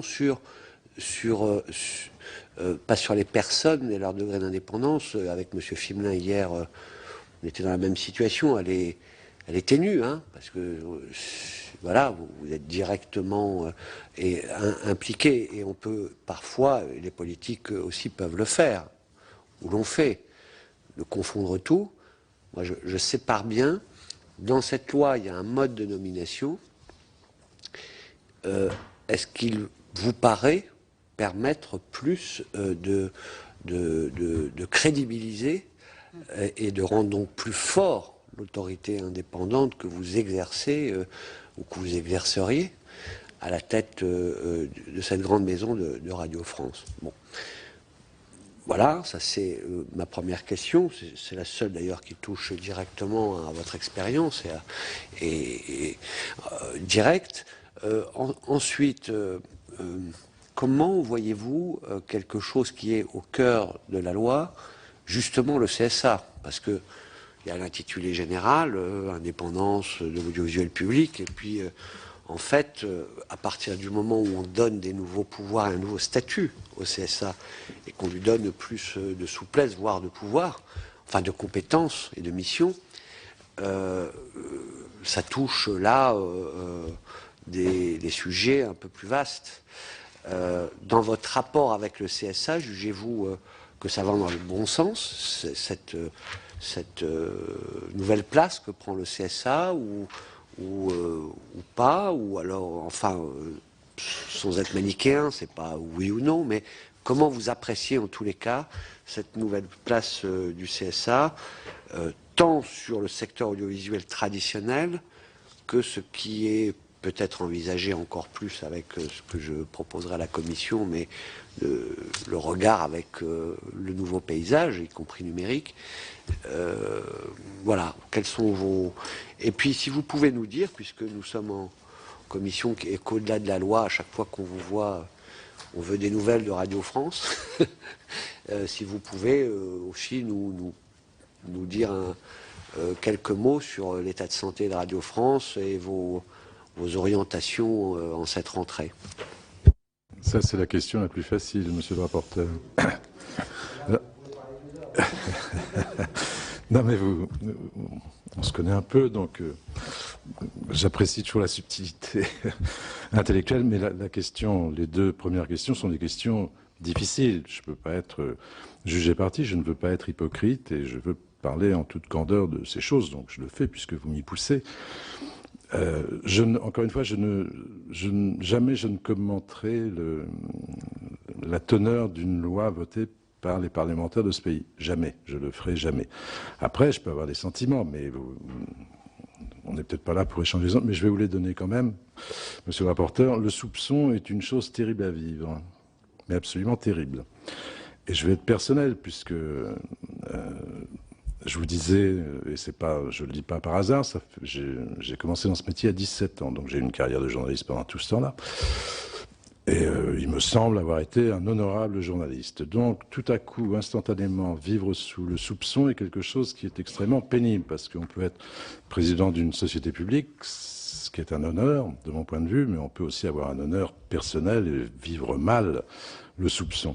Donc, je ne suis pas en train de commenter la loi qui m'a amené à la tête de Radio France. Je suis en train d'en commenter un effet qui m'est personnel. Et je pense que Rémi Plimlin, hier, n'a pas dû vous dire autre chose. Il a peut-être dit différemment, et je ne veux pas le faire parler à sa place, mais ça a compliqué à certains moments la vie de l'entreprise. Il n'empêche que je suis garant de l'indépendance et de la liberté de cette entreprise, quel que soit le régime sous lequel cette entreprise vit, sinon je n'aurais pas fait une journée de plus à la tête de Radio France. Voilà, je ne réponds pas à votre question, mais j'y réponds un peu tout de même. Et en ce qui concerne le CSA, vous imaginez ma difficulté. Du coup, est-ce que je pense que le CSA nouveau est mieux que...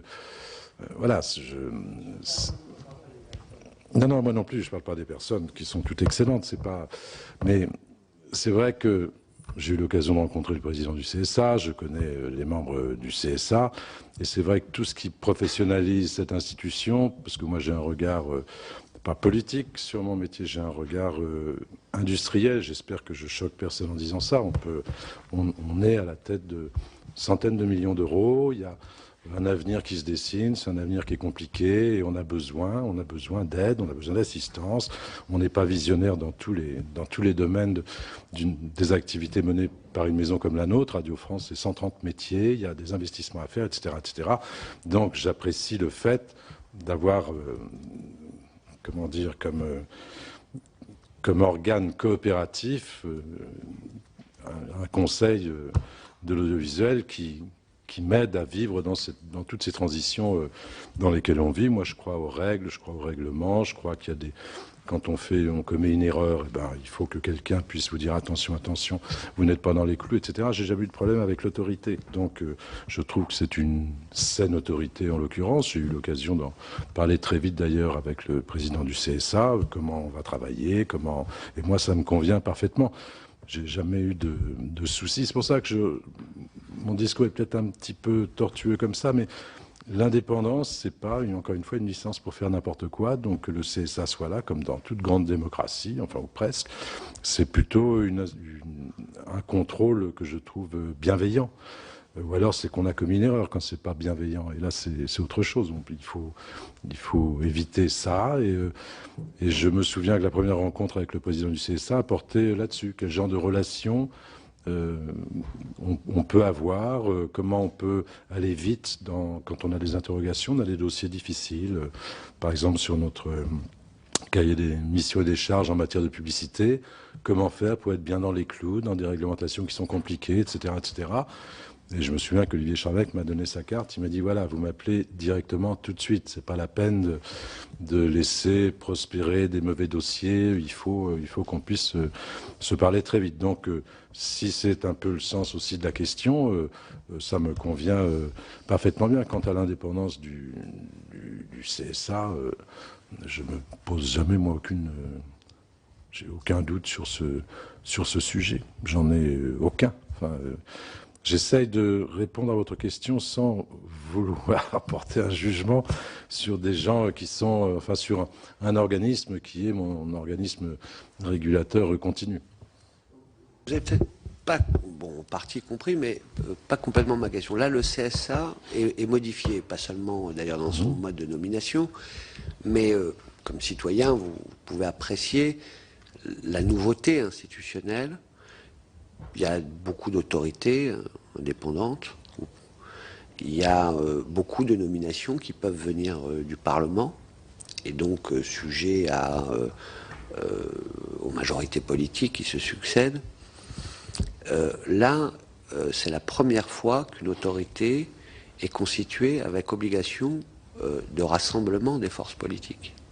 Majorité-opposition, puisque c'est au 3/5e. C'est une nouveauté qui n'est pas assez appréciée, pas assez commentée dans le débat public sur cette loi. Elle ne m'intéresse pas seulement pour cette loi, parce que c'est le début d'une culture aussi de démocratie apaisée que certains souhaitent quand même, surtout par les temps qui courent. Donc c'était une appréciation et sur ça, mais surtout sur le fait qu'on vient d'auditionner M. Paolini. Il y a des sujets annexes qui se sont greffés sur le nouveau rôle du CSA. C'est pas les personnes, c'est pas est-ce que M. Schramek ou comment ils sont nommés, c'est une possibilité de plus grand pouvoir de régulation économique, notamment de l'ensemble du secteur, avec des gros dossiers pour la radio. Et notamment, à un moment donné, on aura ce dossier serpent de mer, puisque la radio numérique terrestre est quand même encore dans la loi. Moi qui suis président d'une commission de contrôle d'application des lois ici, je veux bien qu'un jour, puisque ça a été décidé dans la loi, si ce n'est plus l'orientation, eh bien on abroge ou alors on exécute ce qui est dans la loi. Mais voilà, là le CSA, dans cette loi, a des pouvoirs nouveaux. Je voulais juste vous demander, mais vous avez répondu en partie, si vous considérez que ça va dans le bon sens, où pourriez dire, certains pourraient commenter, mais ça devient un monstre qui s'occupe de tout, pourquoi, etc. Ah, mais tout ce qui va dans le sens de l'indépendance, de la professionnalisation des dossiers, qui sont des dossiers qui deviennent de plus en plus compliqués, je n'y vois que des avantages. Enfin, je n'y vois absolument que des avantages. Je me rends bien compte, je ne vous ai pas présenté mes amis, mais Bérénice Ravache est secrétaire générale de Radio France et Jean-Michel Candin est directeur général adjoint en charge de la technologie. Donc ce sont évidemment, quand je discute avec Jean-Michel Candin, on essaye d'imaginer l'avenir, c'est assez complexe et plus on a affaire à une autorité de régulation qui est en charge de ces dossiers, qui comprend leur aspect encore une fois industriel, c'est tout bénéfice pour une maison comme la nôtre. Ça nous aide à fixer nos visions et ça nous aide à fixer nos investissements, etc. etc. Donc oui, sur ce plan-là, je n'y vois que du progrès et que des choses positives. Vous souhaitiez... Peut-être oui, avant de passer, je crois, la parole à nos collègues, peut-être que vous pourriez nous parler de Radio France. De Radio France. Je pense vous me donnez tout combien le monde, de temps voilà, je ne voudrais pas vous lasser. Attends cela. Non, mais je crois que là...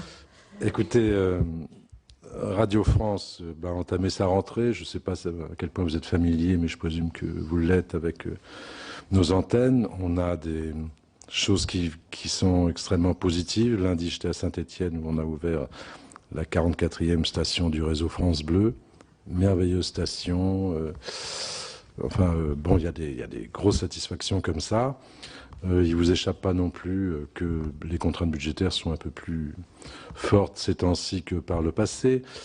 Il se trouve que, de mon point de vue, en tout cas, notre actionnaire nous respecte la maison et donc nous a beaucoup épargné depuis un an dans les constructions budgétaires et que c'est tout de même une grosse satisfaction parce que c'est, à mon avis, le coup d'œil qu'on a sur une maison qui marche et qui essaye de prendre sa part des sacrifices communs et qui essaye tout de même de se développer malgré tout, donc de trouver d'autres idées, de faire des économies, mais qui n'abandonne pas ses ambitions et ses objectifs de développement. Donc c'est vrai que j'étais très satisfait lundi en inaugurant cette belle station. Si vous passez par Saint-Étienne, allez voir là-bas, c'est vraiment une réussite. Et en plus, c'est formidable quand les élus locaux qui ne partagent pas exactement les mêmes idées sur l'échiquier politique se rassemblent pour nous aider parce qu'ils ont besoin d'un outil, d'un instrument au service de la collectivité territoriale. Et ça, je trouve ça absolument formidable. Après, il y a les antennes qui sont mon péché mignon, il faut me pardonner, c'est mon métier de base. Donc, il y a la compétition est rude, vous le savez, il y a des choses qui vont toujours dans le bon sens, comme France Culture, France Musique, le réseau France Bleu, et puis il y a des difficultés sur 3 autres antennes. Ça fait partie de la vie, ça fait partie de notre travail, de ne pas se dire bah, c'est comme ça, de ne pas être fataliste avec ça et de se dire nous sommes des antennes de service public, donc il faut que ça marche, il faut que ça marche. Donc il y a beaucoup de travail qui est entamé sur France Inter, qui a piqué un peu du nez après la campagne présidentielle. Je crois que ça avait atteint une espèce de sommet d'intensité. Donc peut-être qu'il y a eu un petit coup de fatigue. Mais moi je ne crois pas que la politique fatigue. Donc comme on va repartir vers des campagnes électorales passionnantes, je sens bien que France Inter va retrouver toutes ses ambitions en termes d'audience. Il n'y a pas que l'audience, mais enfin quand même, on travaille aussi beaucoup pour ça. Puis France Info, c'est un sujet plus complexe. Il faut toujours s'étonner d'ailleurs en se disant que France Info, même quand ça baisse un petit peu, d'abord ça peut remonter, on l'a montré, et puis que tout de même, quand vous avez 8 points d'audience sur une chaîne d'info, c'est pas la moyenne quand je jette un œil en Angleterre ou en Allemagne ou n'importe où, en Italie. Donc c'est quand même des scores qui sont toujours très importants, mais il suffit pas de se dire ça, donc il faut tout changer. Il faut changer la grille, il faut rouvrir les esprits à une compétition qui est nouvelle, avec des nouveaux modes de consommation de l'info, avec tous ces téléphones qui vous alertent. On suivait un peu ce qui se passe en matière politique d'ailleurs justement, et c'est sûr que ça modifie tout. Il faut tout changer tout le temps. Il faut pas s'asseoir sur son passé. Et donc ça, c'est un travail auprès des équipes de France Info. Je ne sais pas si vous avez eu l'occasion d'écouter Info depuis une quinzaine de jours. Voilà, ça se régénère, c'est pas une science exacte, la radio, donc il faut être humble et modeste avec ça, mais il faut jamais lâcher l'énergie qu'on y met en tout cas. Donc voilà, je travaille beaucoup avec les équipes d'info. Et puis j'ai mon petit move. J'ai pu en parler pas mal avec monsieur le rapporteur, et c'est pas une affaire très facile. Donc on va me dire oui, c'était peut-être pas le moment de... Bah si, c'est le moment de faire une révolution et puis d'écouter tout ce qu'on dit et puis de se dire voilà, cette mission, ça fait 17 ans que ça dure, elle n'a jamais trouvé son aboutissement, et donc on me le reproche et on a raison de me le reprocher. Mais je dis toujours, je ne lâcherai jamais ce projet-là. Je pense que la population jeune de ce pays a droit à toute l'attention qu'on peut lui porter quand on est un service public. Et je ne vais jamais faire... sous ma houlette, Radio France ne fera pas un robinet à musique du Move, ne fera pas... je ne vais pas insister là-dessus parce qu'on a eu l'occasion d'en parler longuement. Et donc on a décidé de faire une révolution. Voilà, on ne trouve pas la bonne solution. Donc on va essayer de voir ce qui est bon pour le Move, pour la mission du Move, et ce qui est bon pour la maison Radio France en même temps. Donc il ne vous a pas échappé qu'il y a une révolution en termes de multimédia, une révolution numérique, et que c'est le chantier idéal pour ça. Alors je dis beaucoup de bêtises dans la presse spécialisée, beaucoup, notamment sur les budgets du Move, sur cette espèce de, d'inflation de personnel du Move. Je me demande où les gens s'informent, ça m'ennuie puisque je suis journaliste. J'entends aussi que certaines stations de radio privées songent à se jeter sur les fréquences du Move. Il faudra me passer sur le corps. Donc ça ne risque pas d'arriver, c'est pas à vendre le service public.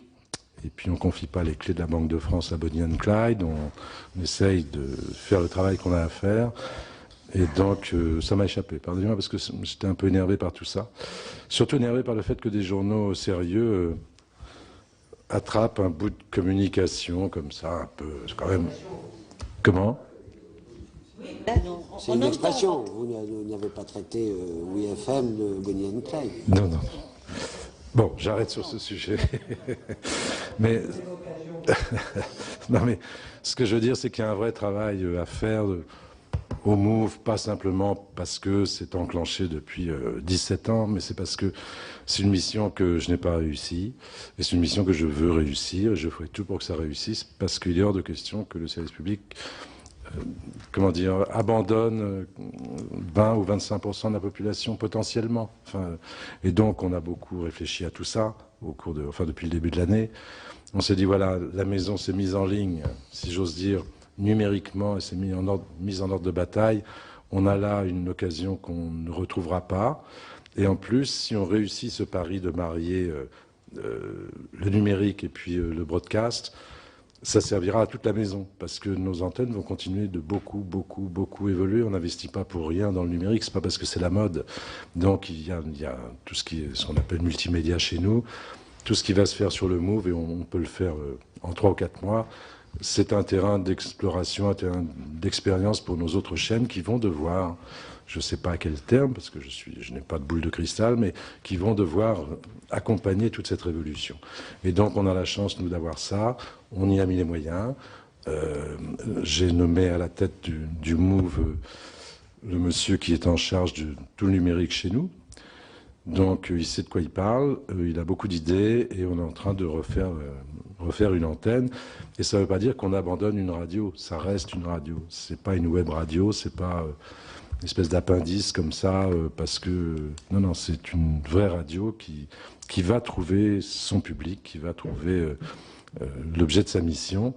Et j'ai coutume de dire que c'est le plus beau projet politique de Radio France. Après, il suffit pas de le dire, et quand le succès n'est pas au rendez-vous, il est normal qu'on vous tombe dessus et qu'on vous dise ça va pas et tout. Et j'écoute tout ça j'assume tout.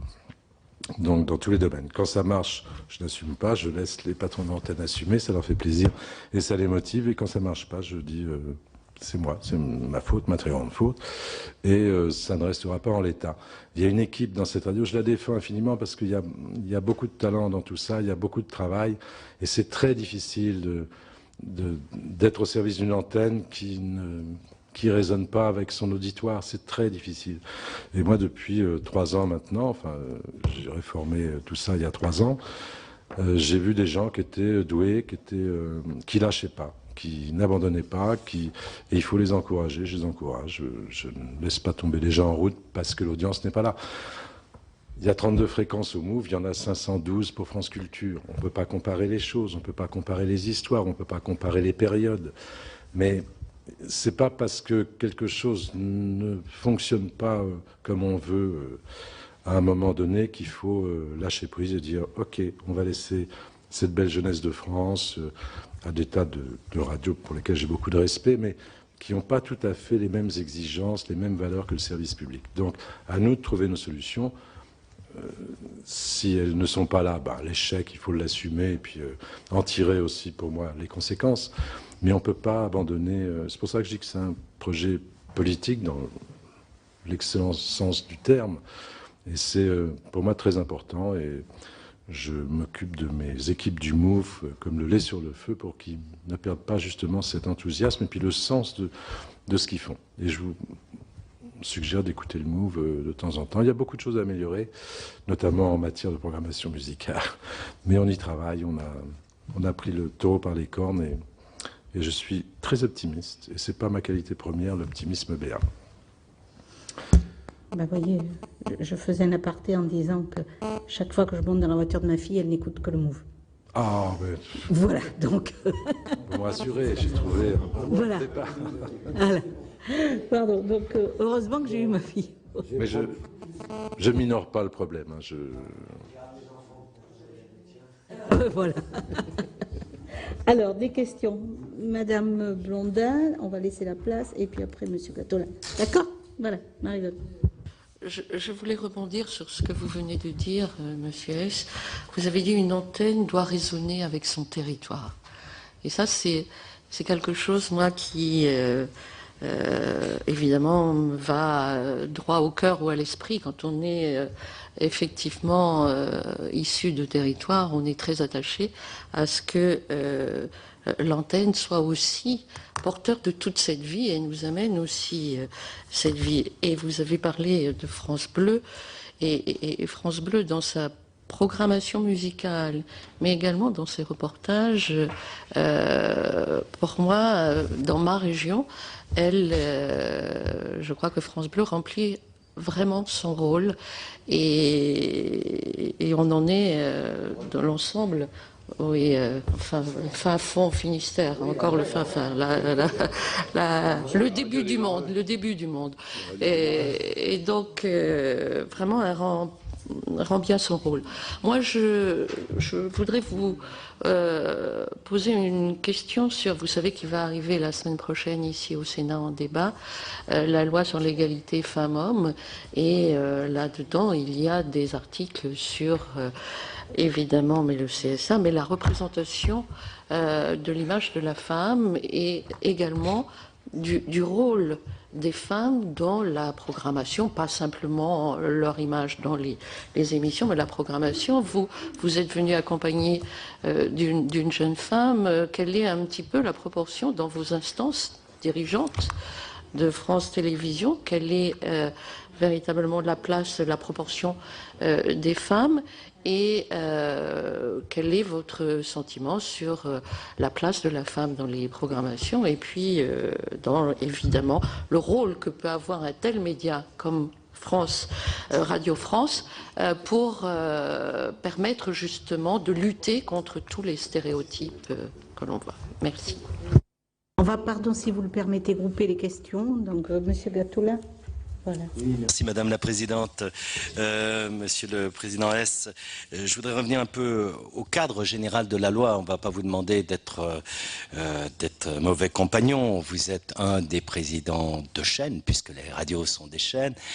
D'une manière générale, on peut essayer d'établir une symétrie entre la radio publique et la télévision publique. J'ai personnellement le sentiment qu'on a une radio publique qui a une offre, même s'il y a des difficultés, mais extrêmement structurée, variée, entre des chaînes généralistes et des chaînes thématiques. Comment considérez-vous aujourd'hui, en tous les cas dans l'offre la plus accessible, gratuite, pardon ? La télévision, l'offre de la télévision. Moi, j'ai le sentiment, aujourd'hui, c'est vrai qu'on a quelques grandes chaînes de télévision, mais on n'a pas cette capacité, par exemple, de la télévision publique à exister fortement sur du thématique. Ça, c'est le premier objet. Puis le deuxième objet qui nous renvoie peut-être plus directement à la gouvernance des chaînes. On a réalisé pas mal d'auditions sous la houlette du rapporteur David Assouline, et on a entendu certaines critiques sur la représentation dans le conseil d'administration, notamment quant à la présence de certaines personnalités extérieures ou dites qualifiées au sein des conseils d'administration des chaînes ou des stations publiques. Ça ne concerne peut-être pas directement Radio France. Et une autre question qui se soulève et auquel moi personnellement je suis très attaché, c'est quelle part, au-delà, je dirais, des logiques médiateurs et autres, on peut trouver une représentation des auditeurs, des téléspectateurs, plus généralement, entre guillemets, des consommateurs et des citoyens. Alors, est-ce possible au sein des instances comme le conseil d'administration, peut-être à travers, non pas des associations ad hoc, mais des grandes associations de consommateurs? Enfin, comment voyez-vous aussi cette idée d'un service public rénové qui ne représente pas simplement les intérêts de l'État, les intérêts de la structure et puis éventuellement les intérêts syndicaux, mais qui arrive à donner une place plus large, en tous les cas d'écoute, de réflexion et de communication avec des représentants des usagers qui sont par ailleurs finalement les pourvoyeurs de fonds finaux et donc les contribuables. Je vais commencer, si vous le permettez, par... ou alors il y avait d'autres questions, pardonnez-moi. Oui. Alors, monsieur Le... Oui, merci de me laisser quelques instants la parole pour dire au président Jean-Luc Hess qu'il a eu bien raison de ne pas se prononcer sur le cœur de ce projet de loi qui est la notion d'indépendance. Si vous l'aviez fait, vous auriez peut-être perdu de votre indépendance et vous avez bien eu raison de le faire. Je voudrais dire, donc en dehors de cela, que tout le monde sur les bancs des assemblées, à l'Assemblée nationale et au Sénat, toute formation politique confondue, nous sommes tous à la recherche d'un esprit d'indépendance dans l'audiovisuel public. Ça va de soi. Nous sommes effectivement au cœur d'un débat qui est, à mon sens, pour ne pas avoir de langue de bois, politique. Il y a eu tellement de disputes à l'occasion de la loi de 2009 qu'il fallait bien un retour de bâton. Mais moi, j'ai le sentiment qu'on change de gouvernance, d'indépendance, qui est un concept inatteignable dans l'humanité. L'indépendance, en dehors d'un ordinateur bien programmé, quelles sont les structures humaines qui peuvent être qualifiées d'indépendantes? J'ai l'impression qu'on change de gouvernance, de structure indépendante, comme on change de mode de scrutin à l'aune des alternances politiques. Nous le sommes tous pour l'indépendance. Et si ça ne devait pas être pour des raisons éthiques, nous le serions quand même, parce qu'on sait que dans l'alternance politique, il y a des choses qui changent. Et que donc tout le monde, et effectivement, il faut que ce soit continu dans le temps, l'indépendance, même malgré les alternances. Et moi, je crois qu'il y a encore dans notre pays des hommes responsables qui ont un miroir devant leur lavabo tous les matins. Et que la loi n'arrivera jamais à gérer leur honnêteté intellectuelle. Moi, je suis très heureux que vous ayez dit tout à l'heure, Monsieur le Président, j'ai toujours eu présent à l'esprit de respecter l'esprit d'indépendance, quels que soient les fondements de ce que je suis. Car d'ailleurs, votre successeur ou votre prédécesseur aura les mêmes préoccupations qui sont exclusivement celles de la responsabilité d'un homme chargé d'une importante responsabilité et qui est notamment celle d'être indépendante d'esprit. Donc tout cela est un débat pour moi qui est politique, qui est une espèce de revanche sur le passé. Donc vous avez raison de ne pas vous en mêler. Voilà, c'est ça que je voulais vous dire. D'autant que, enfin, c'est peut-être pas le lieu, mais allez, les récentes nominations ne nous donnent pas des exemples d'indépendance, que ce soit au CNC, que ce soit au CSA. Voilà, moi je veux bien qu'on aille dans le sens d'une indépendance d'esprit, mais j'ai des signes qui me montrent qu'on est dans un débat un peu faux. Après, je me réjouis de la santé de Radio France, c'est vrai qu'il y a des problèmes, mais je sais aussi que toutes les équipes de Radio France sont attachées à redresser la barre dans certains cas, et puis ça aussi c'est conjoncturel, ça évolue en fonction des audiences, en fonction des publics qui évoluent et de la situation aussi économique et psychologique nationale. Et que donc voilà, moi je pense que vous avez mené votre action et vous allez continuer de la mener dans l'esprit qui est conforme à ce que partagent, à mon avis, l'ensemble des parlementaires français dans un souci d'indépendance. Monsieur Carle avait demandé, vous voyez, c'est comme Merci Madame la Présidente. Monsieur le Président, vous avez dit quelque chose de très fort au début dans vos propos liminaires. Vous avez dit donc le soupçon était une situation difficile à vivre. Et je partage tout à fait votre point de vue, car nous y sommes aussi, nous, très souvent confrontés. Alors, quelles seraient les mesures à mettre en place pour essayer de ne plus vivre dans ce contexte du soupçon, ou tout du moins réduire cet état de fait? Et c'est un petit peu, j'allais dire, l'objet ou l'objectif de ce projet de loi organique. Voilà, bah, écoutez... Je vous remercie pas. La boucle est bouclée, je dirais presque, Monsieur le Président. Je vous remercie pas parce que vous me contraignez, vous me poussez dans mes retranchements quand vous parlez du... Oui, je préfère les systèmes où il n'y a pas de soupçon.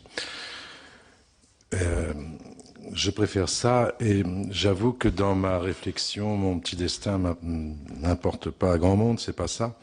Mais c'est vrai qu'il y a une espèce d'envie de dire... Enfin, de remettre les pendules à l'heure, pas de remettre les compteurs à zéro, parce que c'est vrai que c'est difficile à vivre. Et surtout pour un journaliste. Voilà. Mais je n'irai pas plus loin, je ne veux pas entrer dans... Je ne veux pas changer de position, c'est une position de principe sur l'élaboration des lois, il ne manquerait plus que ça. Là, on pourrait vraiment me le reprocher, et on se demanderait ce qu'est l'indépendance, enfin, ce qu'est la neutralité des gens à qui on confie une entreprise publique. Il y a beaucoup de Mais c'est une question importante, donc j'essaye d'y répondre, en tout cas avec sincérité. Vous parliez de la composition de nos conseils d'administration. Monsieur Assouline a été un court moment à notre conseil d'administration. J'y trouve, alors c'est pareil, ça peut sembler, qu'est-ce que vous voulez que je vous dise? Moi, j'ai des gens de qualité dans mon conseil d'administration. J'ai des gens qui s'intéressent à la radio. Il y a des discussions. Alors, d'accord, on parle beaucoup de la gestion, de l'économie, des finances, des options prises par la maison. On y rend des comptes et on essaye d'établir un lien de confiance avec le conseil d'administration. Je crois que j'ai réussi ça. Mais au-delà, on parle aussi de la radio. Il y a des avis sur la radio. Il y a comment améliorer encore plus. Mais ils nous donnent en plus, ils sont pas timides, nos administrateurs, donc ils nous donnent leur point de vue sur un tas de sujets. Et puis il y a toujours, dans l'ordre du jour du conseil d'administration chez nous, il y a beaucoup qui est sur les antennes, sur les programmes, sur les intentions, on essaye d'être pédagogique avec ce qu'on fait, c'est-à-dire c'est pas une caisse enregistreuse, voilà, ça a coûté tant ou tant.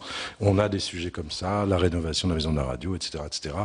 Et donc on a des gens très attentifs à l'aspect financier, mais on essaye vraiment de les intéresser à la vie de notre entreprise et la vie des antennes et de nos orchestres. Et je sais que la mayonnaise a pris, si vous me pardonnez l'expression. C'était peut-être comme ça avant. Moi, c'était la première fois que je présidais un conseil d'administration. Donc, je trouve que nos administrateurs sont très attentifs à Radio France, très défenseurs de notre maison et très défenseurs de nos ambitions en général.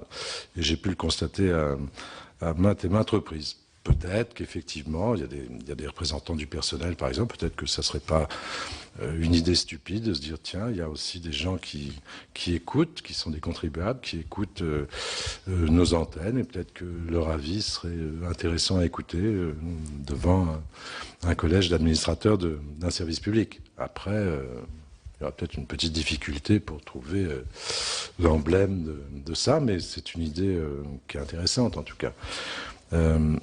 On est, comme le monde a changé, on est beaucoup plus à l'écoute de nos auditeurs enfin, que par le passé, parce qu'il y a le multimédia, parce qu'il y a les réseaux sociaux, parce qu'il y a tout un tas de choses. On a toujours nos structures habituelles, on a un médiateur de Radio France, qui est toujours l'homme le plus décrié de la maison, parce qu'effectivement, quand on va voir un patron d'antenne en lui disant ça, tu sais, ça passe pas, faut répondre à cette interrogation, tout est légitime en termes d'interrogation.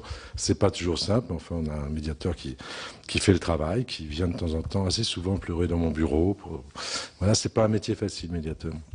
Mais moi, je considère qu'on est beaucoup plus vite informé des réactions de nos auditeurs, de leur assentiment ou de leur rejet, évidemment que par le passé. Moi, il y a une douzaine d'années, je dirigeais France Inter, c'était du courrier, et puis voilà, il y avait les contents, les pas contents. Maintenant, c'est plus élaboré, enfin, puis ça va beaucoup plus vite, ça va instantanément.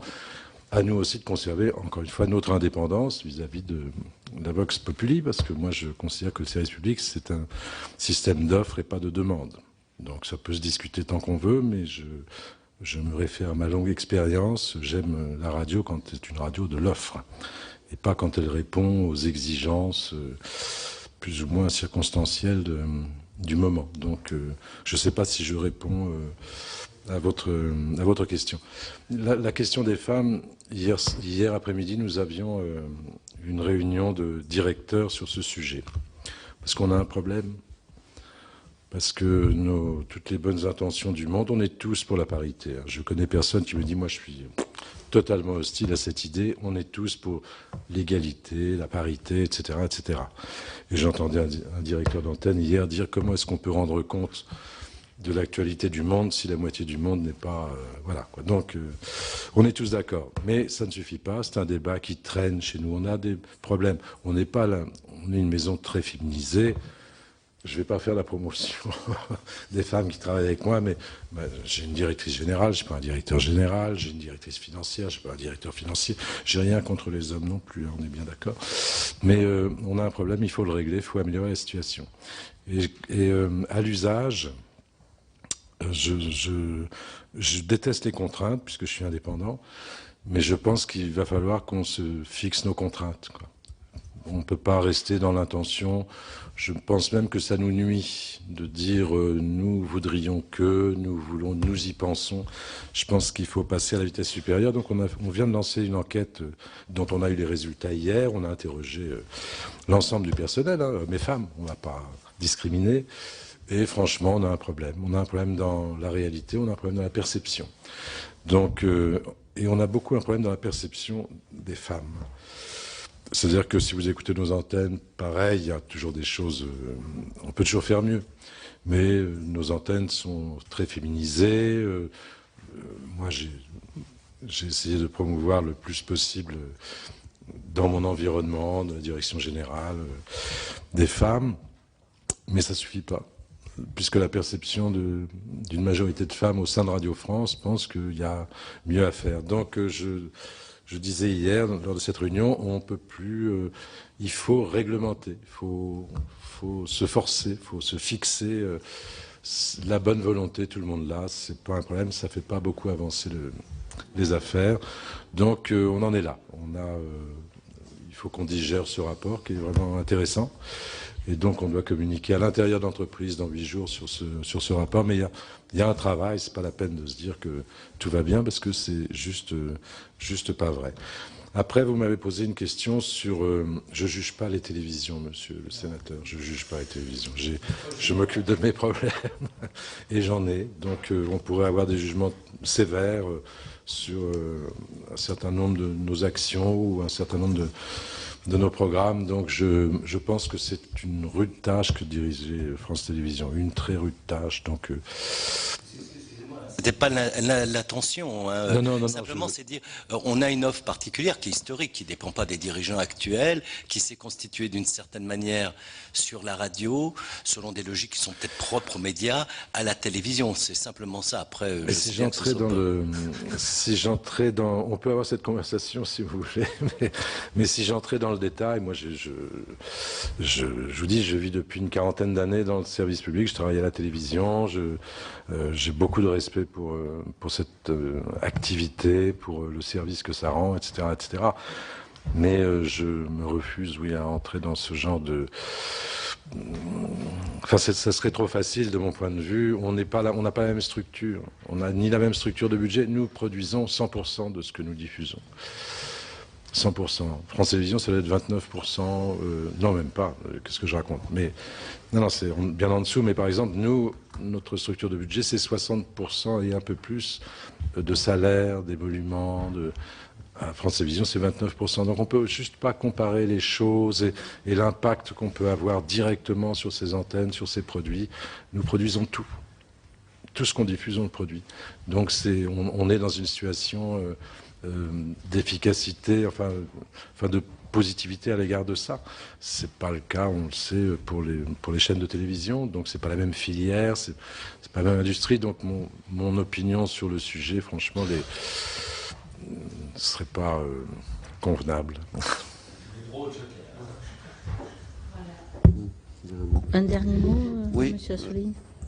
Oui, juste pour en revenir aussi à la loi, et puis pour qu'il n'y ait aucun malentendu, parce que sinon ces auditions n'auraient pas grand sens. Je auditionne que des personnalités qui sont à la tête d'institutions où il y a un certain devoir de réserve, et que ce soit M. Fimelin qui est dans un cas identique au vôtre, ou même M. Schramek et d'autres. Finalement, ceux qui ont le plus pas de liberté, mais en tous les cas de ton partisan, en tous les cas, ce sont les grands groupes privés que j'ai auditionnés. Bon. Donc ça je le comprends, mais qui est pas, parce que je vois qu'il y a des sursauts pour refaire le débat de 2009. J'ai beaucoup participé à ce débat avec fougue, et aujourd'hui je suis en situation de rapporteur pour parler de l'avenir. Et je pense que on ne peut pas dire dans un relativisme absolu sur l'indépendance, ça serait un bon devoir de philo. Vous verrez qui a quelle note, mais c'est pas ça le sujet. Le sujet, c'est qu'il y a un mode de nomination qui répond beaucoup à des interrogations que légitimement vous pouvez vous poser et que nous sommes posés quand nous étions dans l'opposition. Et qui devraient satisfaire les uns et les autres, quel que soit leur moment politique au pouvoir ou pas, qui est cette recherche de consensus dans des nominations. Et on ne peut pas, dans un relativisme, dire tous les modes sont les mêmes, parce que je pense que justement, un mode qui acte le fait qu'il faudra votre accord, monsieur Leleu, pour nommer, même si vous êtes dans cette situation actuelle et l'opposition, est quand même quelque chose qui est un cadre qui ne garantit pas l'indépendance, puisque c'est ce combat de tous les jours, mais en tous les cas, un cadre sain qui permet, rassure et oblige donc les uns et les autres à aller dans le sens de ce que vous avez dit, c'est-à-dire, et vous aussi, chercher plus la compétence, le savoir-faire ou l'expérience, enfin bon, des personnes qui vont être choisies, plus que d'autres considérations, qui peut-être n'ont pas animé les nominations précédentes, ces autres considérations qu'on soupçonne, mais en tous les cas, qui le cadre pouvait le permettre, et donc, ce que vous avez identifié comme le soupçon, et c'est d'ailleurs de la même chose pour les politiques, qui sont soupçonnés toujours. Et donc, ils donnent à chaque fois des réponses aussi institutionnelles. Quand il y a eu des soupçons, plus de transparence, c'est le sens de l'histoire, pour que les soupçons se lèvent. Bon, on pourrait dire circuler, il n'y a rien à voir, de toute façon, il y aura toujours le soupçon, etc. Donc, je voulais juste dépassionner, moi, monsieur Leleu, je ne veux pas refaire le débat de 2009, je vous dis. Je pourrais le faire triomphant, maintenant c'est nous qui avons la majorité, j'ai pas du tout envie. Et dans les auditions et dans le travail, je veux vraiment que la commission se mette dans un état d'esprit de ce qui est le plus efficace pour demain à tous les niveaux, comme y compris nous avons su le faire sur certains sujets dans le passé, ensemble, avec monsieur Legendre qui présidait. Nous avons fait des rapports ensemble, nous avons fait avancer des lois ensemble, y compris sur des sujets qui touchaient à la protection des droits d'auteur et étaient ensemble. Donc je voulais juste faire cette mise au point parce que j'étais pas en train d'essayer de ou vous mettre en difficulté ou de rallumer un débat, mais plutôt de construire quelque chose de commun pour demain. Monsieur le rapporteur, est-ce que j'ai l'air insatisfait des changements? Non. Donc voilà. Merci en tout cas de votre écoute. Oui, merci beaucoup. En tout cas, moi je crois que c'était pas des... Il ne faut pas le prendre comme des jugements de valeur. Ce qu'on a constaté au travers de toutes, je dirais, les précautions qu'a pu employer M. Jean Lucas, c'est que la méthode avait quelque part quelque chose de maladroit, puisqu'elle a induit du soupçon. Et induisant du soupçon, elle fragilise forcément la personne au-delà de ses qualités et de sa capacité à. Donc, quand une méthode est quelque part maladroite, je crois que au poste où justement nous devons participer à la désignation de personnalités compétentes, il faut essayer de trouver la méthode qui nous mettra à l'abri et qui mettra en tout cas à l'abri les personnes nommées de ce poids du soupçon. Voilà. Merci. Merci madame, merci à vous. Voilà donc pour ces deux auditions qui ont été menées par la Commission de la Culture dans le cadre des projets de loi sur l'indépendance de l'audiovisuel public. Jean-Luc Hess a commencé par défendre l'indépendance journalistique de Radio France dans le cadre d'une audition assez sensible puisque le PDG de Radio France est directement concerné par la réforme. Je vous en rappelle l'un des principes fondamentaux. Les PDG de l'audiovisuel public seront désormais nommés par le CSA et plus par le chef de l'État comme c'était le cas depuis 2009. Vous pouvez bien sûr toujours voir et revoir toutes les auditions sur notre site publicsénat.fr. Prochain rendez-vous de l'actualité parlementaire cet après-midi à 16h30 avec 24h Sénat et la suite de l'examen du projet de loi sur l'égalité femmes-hommes. Très bonne journée sur les chaînes parlementaires.